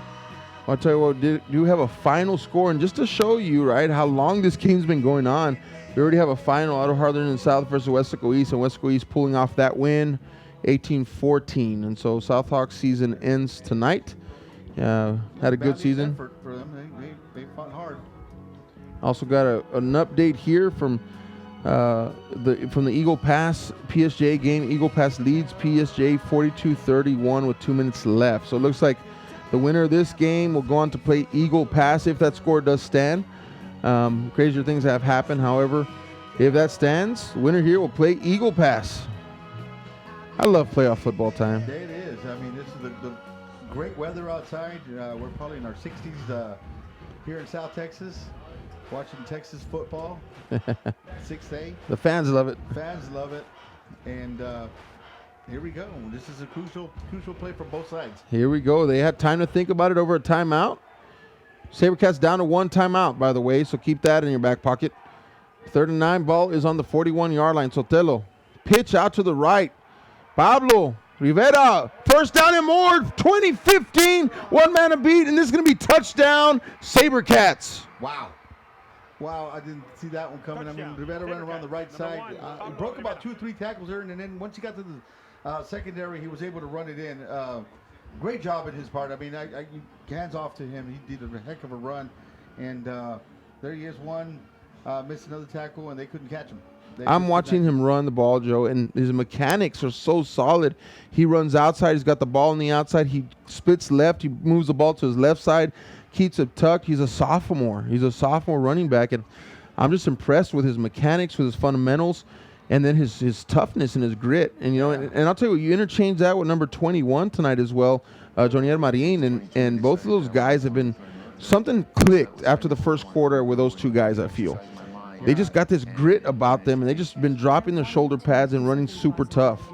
And you know, he got a couple of series ago, he got a little hurt when he put his shoulder down, and he was able to get up, and you know, obviously, of course, he came back, but he scored a long touchdown right now. And a long 3rd down, this has got to be a real breaker for the defense, allowing that big of a touchdown right now. But you know, with Galvan and offense, Barry, you know, they've got to answer back right now. You know, as someone who's followed the Cardinals all season long, right, and have really enjoyed the emergence of Raiden Barry, you know, it's going to be a shame if we end this game tonight, win or lose, and he didn't get more touches. You know, I feel like he's been there on that side of the football field and fresh legs, you know, and so maybe this is a time to try to feed him that football somehow, get him out of the flat, get him downfield. You know, we already saw that he broke one, which would have been a go-ahead touchdown if the pass would have been there. So, you know, you got to get number 27 involved, in my opinion. But I told you what, Galvan is fired up, and he's ready to do something. 20-yard line out to the 25 now on this return. Moves to the 30, now 35, and SaberCats almost stripping the football there. That was close. He was close of losing that ball. Now we got a penalty coming up. On the return, number 2. I think he might get a face mask. Back to a 35-yard line. It'll be 1st and 10. My thing is like about 15 yards from where the play ended. Maybe not 15, but about 12. So that's going to be an interesting call. You know, he either saw, like you said, something happen over here at the tackle, or he's calling something over here for unnecessary. But it's going to go against Vela. I think it was going to be Personal foul. Number 17. Late hit. Late hit. First down. Oh, that's a big penalty there against Vela. Going to give him that ball in the midfield. Right at the 50-yard line, so the Cardinals are excited about this. So 1st and 10, ball on the 50, down 42-35. And here we go, folks. Galvan going to keep it right up the middle. No gain there. There was nothing up there, Aaron. He faked the pass, tried to run it to the inside, and no gain for the Harlingen Cardinals. I think I would have tried to maybe try to stretch that defense a little bit and try to maybe go a little deep in like they did on the last series, which maybe stretched the defense out a little bit. All right, 2nd down and 10 now. 9:24 remaining in the ball game. 42-35 as the SaberCats have really dominated here in the second half. Cardinals, though, trying to scratch and claw their way back into this one. Galvan looking downfield. We're going to have a penalty before we even get started. Yeah, it's going to be a false start. Prior to the snap, number 77 on the offense. 5-yard penalty. Repeat the down. Yeah, this is the one you don't want. You don't want a 2nd and 15. When you're trying to gain momentum, when you're trying to claw back in the game because they're down by 7 points, it's mistakes like that that's going to hurt this team if they don't get something going here. So 2nd down and 15 now. Jaime Galvan in the backfield. Got Raidenberry over here in the slot. 3 receivers to his left. Got 2 linebackers. Got a deep cover 2 here for Vela. All right, looking downfield, wants to pass. Going to have to find something in the zone. He does. Out to Hector Perez, number 20. Number 12 out to the 40 now. First down should be for the Cardinals, and he found that zone pocket. He found the zone. The SaberCats were playing the soft zone, actually. He had the middle wide open and was able to get about 16, 17 yards and able to get the chains moving for the Harlingen first down. They've got to keep going at this with it because it looks like Vela is playing right now a very, very soft zone. So the middle could be open again. To take what they give you. First and 10 now for the Cardinals. Galvan looks downfield. Nice pocket set up for him. Steps up. He's got number 3, Justin, his brother, at the 5-yard line, and it's through his hands and incomplete. Wow. He was wide open, and I thought we had 6 points here for the Harlingen Cardinals. I don't know what happened, but he looked like he lost it in there. But it touched his hands and he ended up dropping the ball. But good pass by Galvan, and his brother wasn't able to connect on that one. But I like the play call. I like that they're going deep and trying to strike again. I mean, they've stretched down the field several times tonight, and that's more than usual for the Cardinals. And, of course, it's playoff football, so you got to bring out everything. You got to open up that playbook. And I do like some of the calls that have been going out. 2nd and 10 for Galvan. Hard count. Looks to his left. Is going to roll that way. There's this number 7 wide open at the 20. He bobbles it and drops it. It was in his hands. Incomplete pass. This is 2 drop passes right now for the Harlingen Cardinals. One for his brother, number 3, which would have ended with 6 points. This one was about a 15, 16-yard gain, and he literally just dropped it. It hit his hands, and he dropped it. So the Cardinals receivers have got to come out strong here and grab that ball because now we're looking at a 3rd and 10. This is like deja vu, except on the other side, because the first half we were saying the same things about the Edinburgh Vela receivers. They were just dropping, so many passes. Now Harlingen's got hit with that. Galvan's going to keep this one, trying to find space. He can run to the 35, down to the 33-yard line, and it'll be 4th down Cardinals. It's going to be 4th down. I think you're going to see the Cardinals go for it. This is it right here. I know there's still plenty of time, but this is a drive that they got to score in. And I think they're going to go for it. You got to go for it. I mean, it's 8:15. And they're at the 32. It's one of those things where unless you have a punter that you really have confidence that can put in that coffin corner, you're going to go for it. And their punter happens to be their quarterback, too, sometimes. So 4th down and 6. They're going for it, folks. Galvan in the shotgun formation now. Oh, and that's going to go against the Cardinals. False start as a guard and tackle both moved. Prior to the snap, false start, number 77, 5-yard penalty. Will repeat. These are hurting the Cardinals. These kind of plays and penalties, yes, both of them move. And they're still going to go for it. And I totally agree with the call. Sure. We're in the 4th quarter, late, 7:59 left, and they need to come up with a play here. So my hat's off to the coaching staff for going for this. And you just gotta go for it. It's playoffs. 4th down. Here we go. 11 coming up for Galvan. Rolls to his right. Here comes the pressure. Steps up. Lets it fly. He's got a receiver in and out of the hands of Justin Galvan. Just too high, and that's gonna be a turnover on down. SaberCat football. Wow. He was covered pretty good. He had another one open up on the other side, but there's a penalty flag. That comes late though. Yeah, sportsmanlike conduct. That's going to go against the Cardinals. Might be on the coach. Yeah, no matter who it was, you cannot lose your head right now. Still not over. There's still 7 minutes and 45 seconds. Unsportsmanlike conduct, number 4 of the defense. 15-yard penalty. Wow. 15-yard pushdown. Penalty. And that hurts. This is not what you needed, and this is a very bad penalty. Now they have the ball in Cardinal territory at about the 47-yard line. The SaberCats do. This is not what they wanted to do. That's a penalty against your quarterback too. And as a quarterback, you got to be that leader. Got to keep that cool head. And so definitely a lesson learned here. 1st and 10 for the Vela SaberCats. They're inside Cardinal territory at the 47-yard line. Be a handoff right-hand side for number 21. He's going to get tough 3 yards there. Yeah, he had to run a little loop on the right-hand side, and he got 3 yards. And right now, like I said, they've got to contain this offense, and the Cardinal defense got to come up big here, Aaron, because time's going to be coming, and if they keep running and running and running, there's going to and you get a score here, it's going to be very, very difficult for the Cardinals to come through. 2nd down and 8.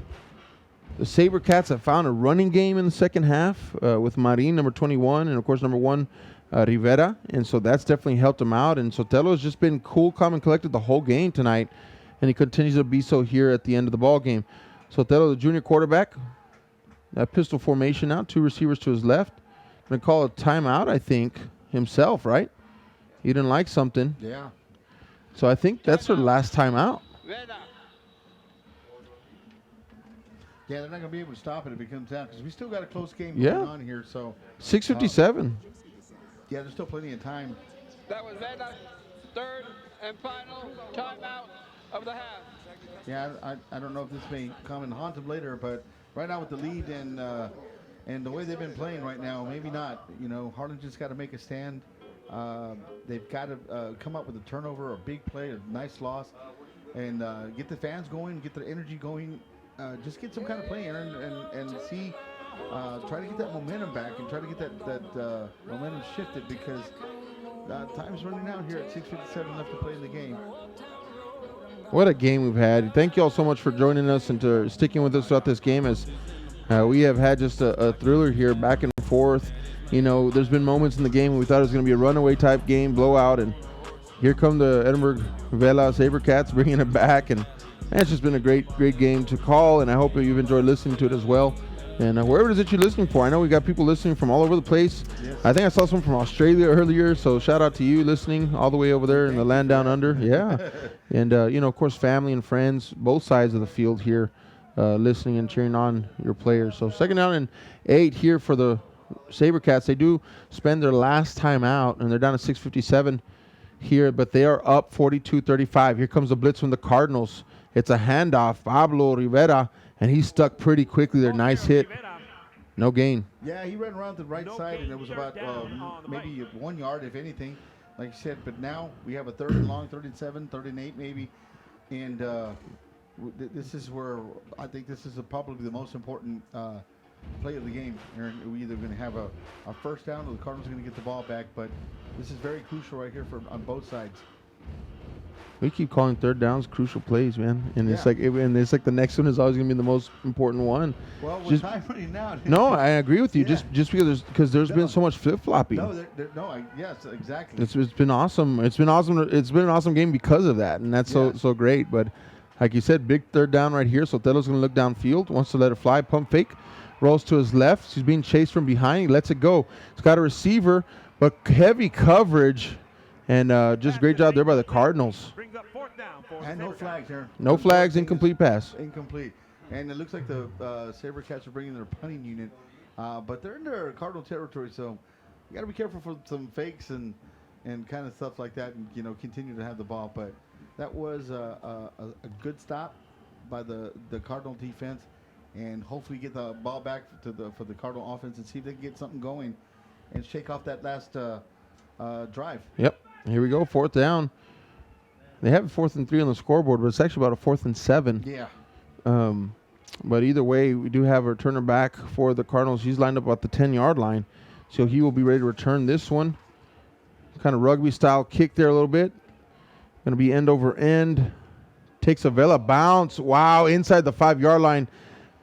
I don't know if they got it before it touched that end zone or the goal line.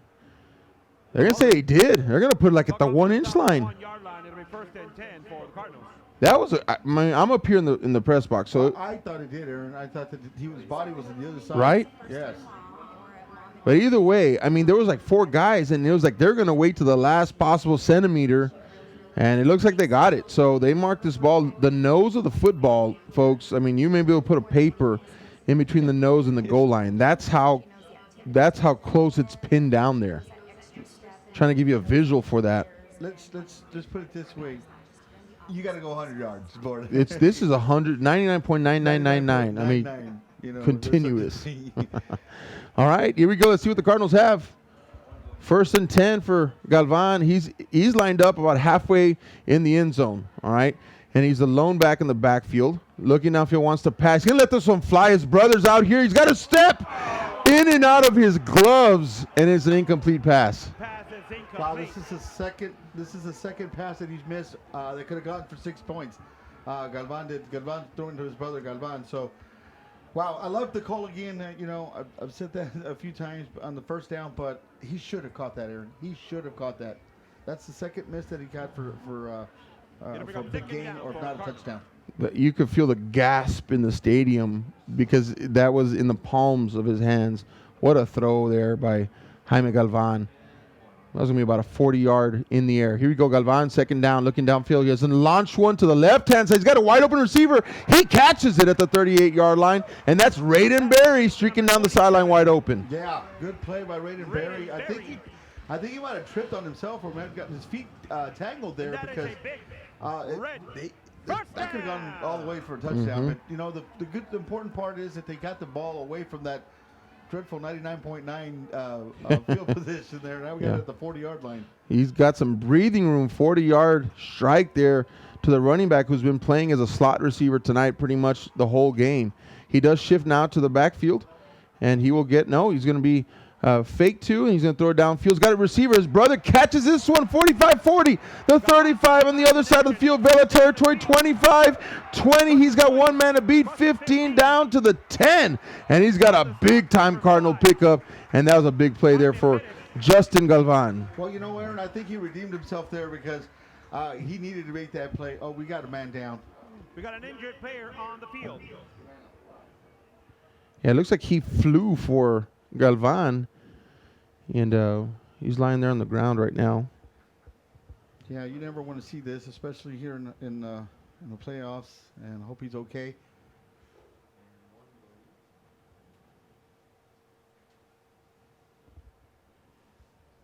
We're gonna just keep it right here, folks.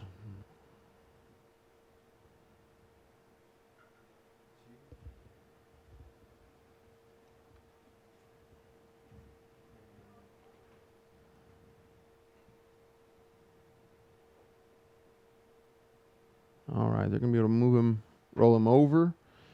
Got some movement. He's doing all right. That's good to see.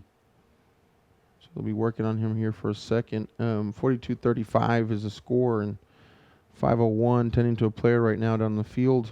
Edinburgh, Vela, SaberCat. Both sides all on one knee. Stadium is quiet right now, and just being patient as they work on the student athlete, able to pick him up off the ground, and that's a good sign right there. Good Big sign. round of applause for number 32, Matthew Rulo. All right, so he's up and he's walking off on his own power, number 32 for Edinburgh Vela. So we're glad to see that. Good respect there shown from both teams, from the fans on both sides. And ultimately, that's what it's about. We got a good one here going on, and you know what? I didn't want to, I was going to say this until this happened before, but it looked like Galvan ran a little bit. He might have run out of gas here running across the field. You know, he ran for 50 yards, but it was normally 80 yards to get those 50. But nevertheless, we got our 1st and 10 at about the 12-yard line for the Harlingen Cardinals. We've got a game here. We've got a nail biter. It's an awesome game so far, 5:01, and we're not done just yet. I want to just go ahead and point out that Vela has no more timeouts, and the Cardinals have 3 timeouts, so that may come into play. Galvan looking downfield, wants to pass. Here comes some pressure, lets it go. He's got a receiver in the back of the end zone. 2 flags on the near end corner of the end zone here. I see that, and that was luckily he didn't get that one picked too. Hopefully that'll go against the defense. Got penalty markers on the field.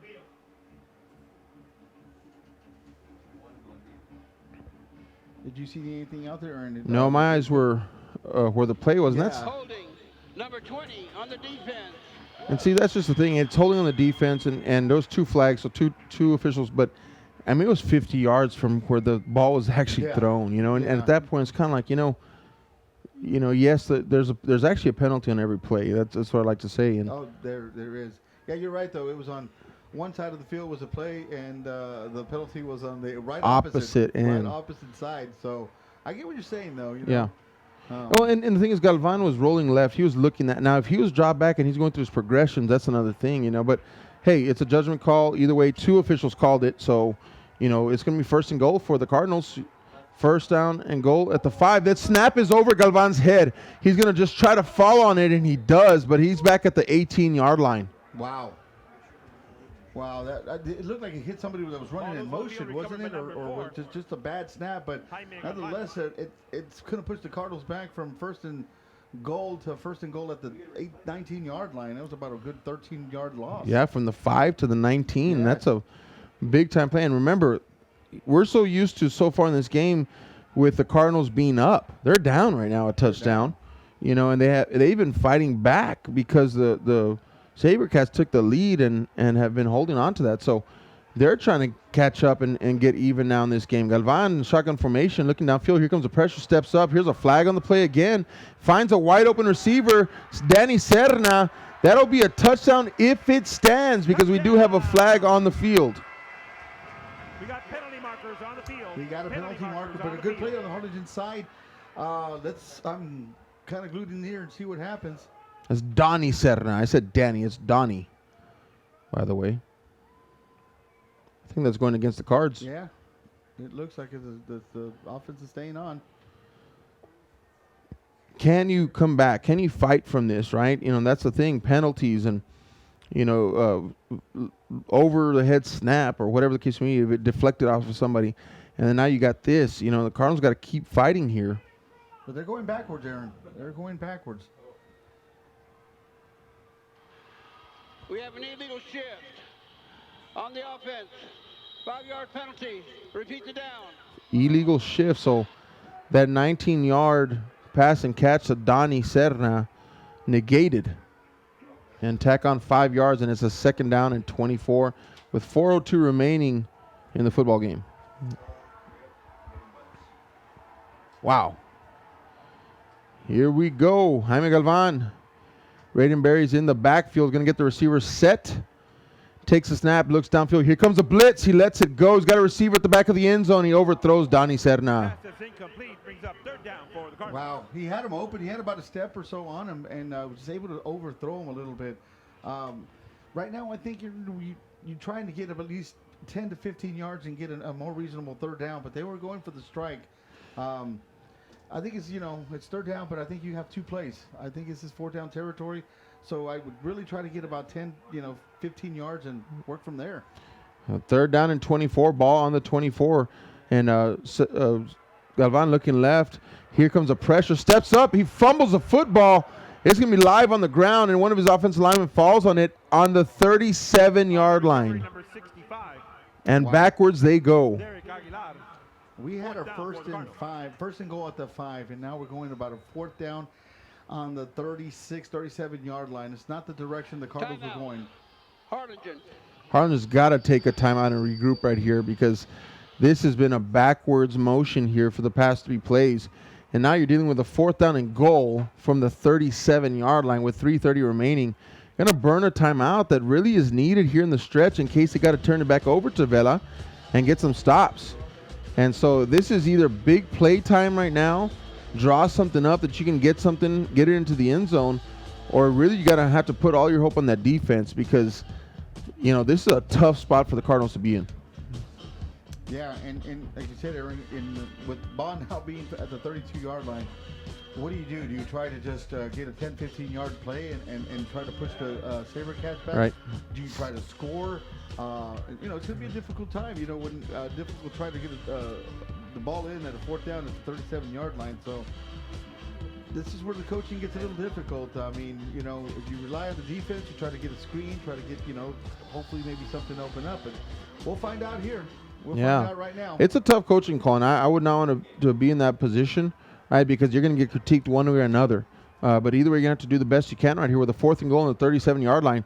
Jaime Galvan's going to take the snap. Here comes a pressure. He's flushed out of the pocket. Lets it fly downfield. He's got his brother open in the end zone. He slips.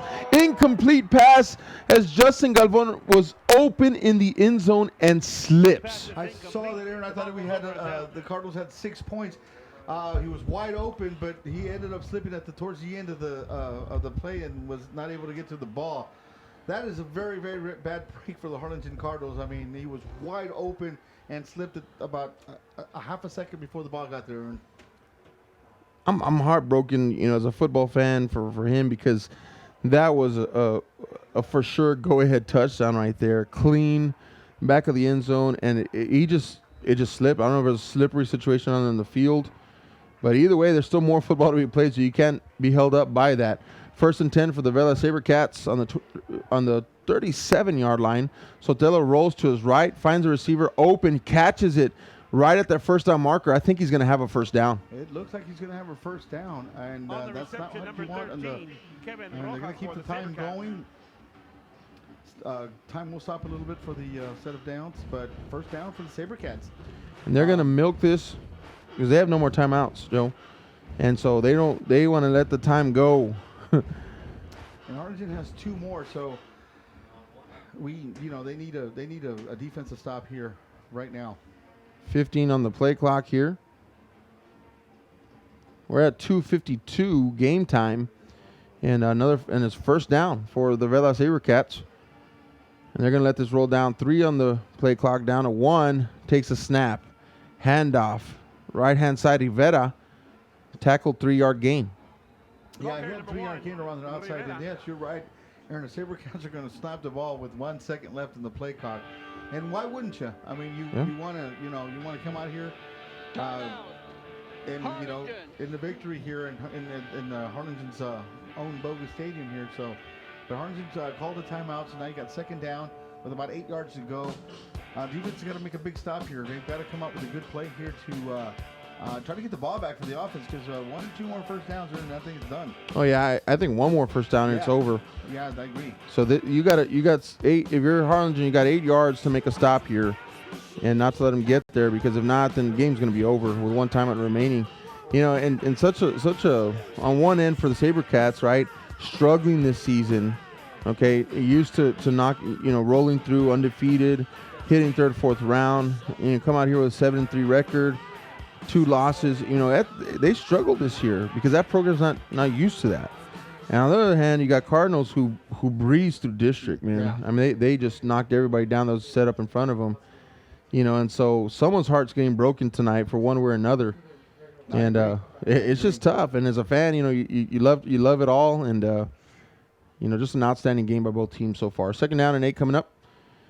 Sotelo rolling to his left, trying to find space out there. He's got a receiver, and if he catches this is first down, and that may be game over. I think that might be it, Aaron. I mean, first set of downs, 2:30 remaining, only 1 timeout for the Cardinals. What a pass! I mean, that was a great play. I'm kind of a little stuck because it was hard to see. If it looked like he was, the defender was trying to push him out, but I guess he was in. So 1st and 10 here for the SaberCats. They're going to want to keep this in the middle of the field. And the clock is stopped right now because he did get out of bounds. So they'll go and take the snap. Handoff, right-hand side is Rivera. Slashing up the middle here, spins, and he gains 5 yards. Timeout. Yeah, and the Harlingen Cardinals will call their last timeout, and it'll be about a 2nd and 6 to go. Remember, it's high school football. There's no 2-minute warning. So right. Timeout. Harlingen. Their 3rd and final timeout of the half. And that's the final timeout for the Cardinals. 2:20 with a 2nd down and 6, I believe, coming up. We've got a good one here, and this is going to be. I think this is going to be going to come down. The defense is going to make a stop, or the offense is going to continue to go here. But nonetheless, we have a great game here in Harlingen, and the Cardinals are down right now by a touchdown. And it's been a nail-biter. A couple of mistakes through the whole, couple of bad plays for the Harlingen Cardinals. Penalties, miscues, missed balls, some receivers dropping the ball, wide open. So They had their chances, though. Oh, yeah. They've had their chances. I think the storyline is going to be looking at all the missed opportunities that the Cardinals had to really extend the lead. In the first half, for sure, 3-4 opportunities where they could have really gone up by 4 touchdowns, I believe, and even the second half, right? And so it's going to be about those missed opportunities, and those are hard things, It's just because sometimes you get a slip in the end zone. That's not your fault, right? And things just happen. So 2nd down and 6. Sotelo going to pitch it left-hand side, and Rivera's going to get out of bounds for some reason. He was pushed out, but nonetheless he got the first. Yeah, but you just go to the ground and stay in bounds, though. Like you're not trying to rack up yards anymore, and that's a sophomore mistake there. Yeah, but I honestly think that should be it. And nobody beat. I think 4 plays should call the game, Aaron. Yeah, if you're watching the Packers game, a few weeks ago, the running back, if they would have given it over that fast, the opposing team would have had a chance. He just fell, because you have to have that mindset of understanding, at all times where you're at on the field. So it still could be all because it's a fresh set of downs, like you said. But still, that's going to be a lesson the coach is going to be talking to him about tomorrow. All right, 1st and 10 for the SaberCats. Pitch it out to the right-hand side. Rivera's going to take it and try to get on that edge. And look, he's going to get out of bounds. He's going to go out of bounds again. That's what I'm talking about. You can't do that. The coaches over there got to be livid right now. Yeah, because now look at that. They're giving Harlingen a little bit of life left. Of course, because they're out of timeouts. Yeah. I mean, you got a fresh set of downs. You go down in the middle of the field. I think that they would have told him that in the last play, though. Right. But that was my point. And now he goes and does it to the other side. That time he's on the coach's side. They're going to tell him something. But either way, 35-42. The SaberCats just came clawing back and roaring back in that second half, and just quietly just took the lead, Joe. And quietly is right. Wow. Here's a pitch here to Vela, and he's going to stay inside. 3rd down. It's going to be a 3rd. There's a loss of about 2 or 3 yards. But like I said, the Cardinals don't have a timeout. And that the SaberCats are going to run that clock to the very end. Snap the ball to the very end. 3rd down. It might be a chance for the Harlingen Cardinals to get the ball back with very little time left if things play out their way. Yeah, it's possible. Yeah. And if they do, even if it's 5 seconds. Anything is possible. well, number one's going to have a talking to. Because that's going to be on him. For going out of bounds twice. And this is where you know that your timeouts are very crucial, and that's why you try to hold on to them to the very end because of things like this. So down to 2 in the play clock. You're going to take the snap, hand off to the other right-hand side. He's going to break this one down to about the 16-yard line. Not enough for a 1st down, but 4th down coming. And if they could hold here, Aaron, it looks like the Cardinals might get the ball with about 30 seconds. But they are in field goal range. They are in field goal range, that's right. And the field goal will end the game. So we got a 4th down and 5. We're at 48 seconds now, 18 on the play clock, 42-35. SaberCats. They're going to send, I believe. Is that their field goal unit? It looks like their field goal unit. Yep, it is. Yeah. Well, the only hope for the Harlingen Cardinals is they miss it, of course. And there's still 30. Right. They're going to take a penalty here because they're going to get delay of a game. Yeah, they're going to, 5 yards is 5 yards. Sure. They're going to push them back. Delay game, 5-yard penalty. But the clock stops. But the clock stops. So if they just miss the field goal, Harlingen will have the ball with about 24 seconds left and time for about 2 or 3 more plays. And that's it. But if they make the field goal, none of that matters. That's right. Here we go. Going to line up for this one. The clock is stopped at 28 seconds. Field goal would for sure ice this game here. The kick is up. It looks, short. It's going to be no good. It's short. So we have a little bit of life here for the Harlingen Cardinals. It's no good, and 23 seconds remaining on the clock. And suddenly people who are filing out of the stadium are sitting back down and saying, is there something possible here? With the Galvan and Serna, Galvan and Barry, anything is possible, Sure. Aaron. Anything is possible. And here we go. We've got 3, maybe 4 plays at the most. All right, here we go. Empty backfield. Only Galvan in there. He's going to roll out to his right. Looks to his left. Up the middle. He's got Raiden Berry wide open. In and out of his hands. Incomplete pass. Well, It'll This bring has up been the second play for down. the Harlingen Cardinals. It's 17 been the seconds. drop balls today. And that was a catchable ball, Aaron. And but you know, it's just one of those things that they're just missing. You know, they've had about 4 or 5 good crucial. At drop least, balls. yeah. At least. Second down and 10 now. Galvan looking downfield, wants to pass his football. He's got Raidenberry up in the middle. He catches it. He's down. 12 seconds. They'll stop the clock right there to set the chains. First down. Here we go. Galvan right back at it again. They'll start the clock. Snap it. He looks downfield, wants to pass this. Well, that didn't. Pass is incomplete. I don't know what happened there. Something happened. Well, 6 seconds left to play in the game, though, but it didn't look like anybody was set, though. No. And they're going to leave the 6 seconds on there. I think you'd be better off just spiking the ball. But unless this is going to be the last play of the game. Should be. And, you know, Vela's got 1, 2, 3 defenders as far back as the 20-yard line. Got that deep safety there. Yeah, they're going to put everybody back there, Aaron, and, you know, this is the game. Only hope is to get it to Galvan, a big receiver, and let him rumble his way through it. But here we go. Galvan looking to his right, wants to pass. Here comes the pressure, steps up, wants his brother, doesn't have him, looks across the field here. Gonna be fun. It's a fumble on the play. Edinburgh is going to recover this one. It's going to be game over as Vela recovers a fumble at the end. We do have a flag for some reason, but this could be the end of the ball game right here, folks. Yeah, we have a flag at the end, but it looks like it's going to, well, it's over. And it's regardless. after the turnover. Yeah. So this should be it. Well, that's just a defensive. Personal foul. Face mask. Yeah. Penalty. is Game over. declined. Wow. Well, That's anticlimactic there at the end, right? yeah. But folks, game is over. 42-35 is your final from Bogus Stadium here.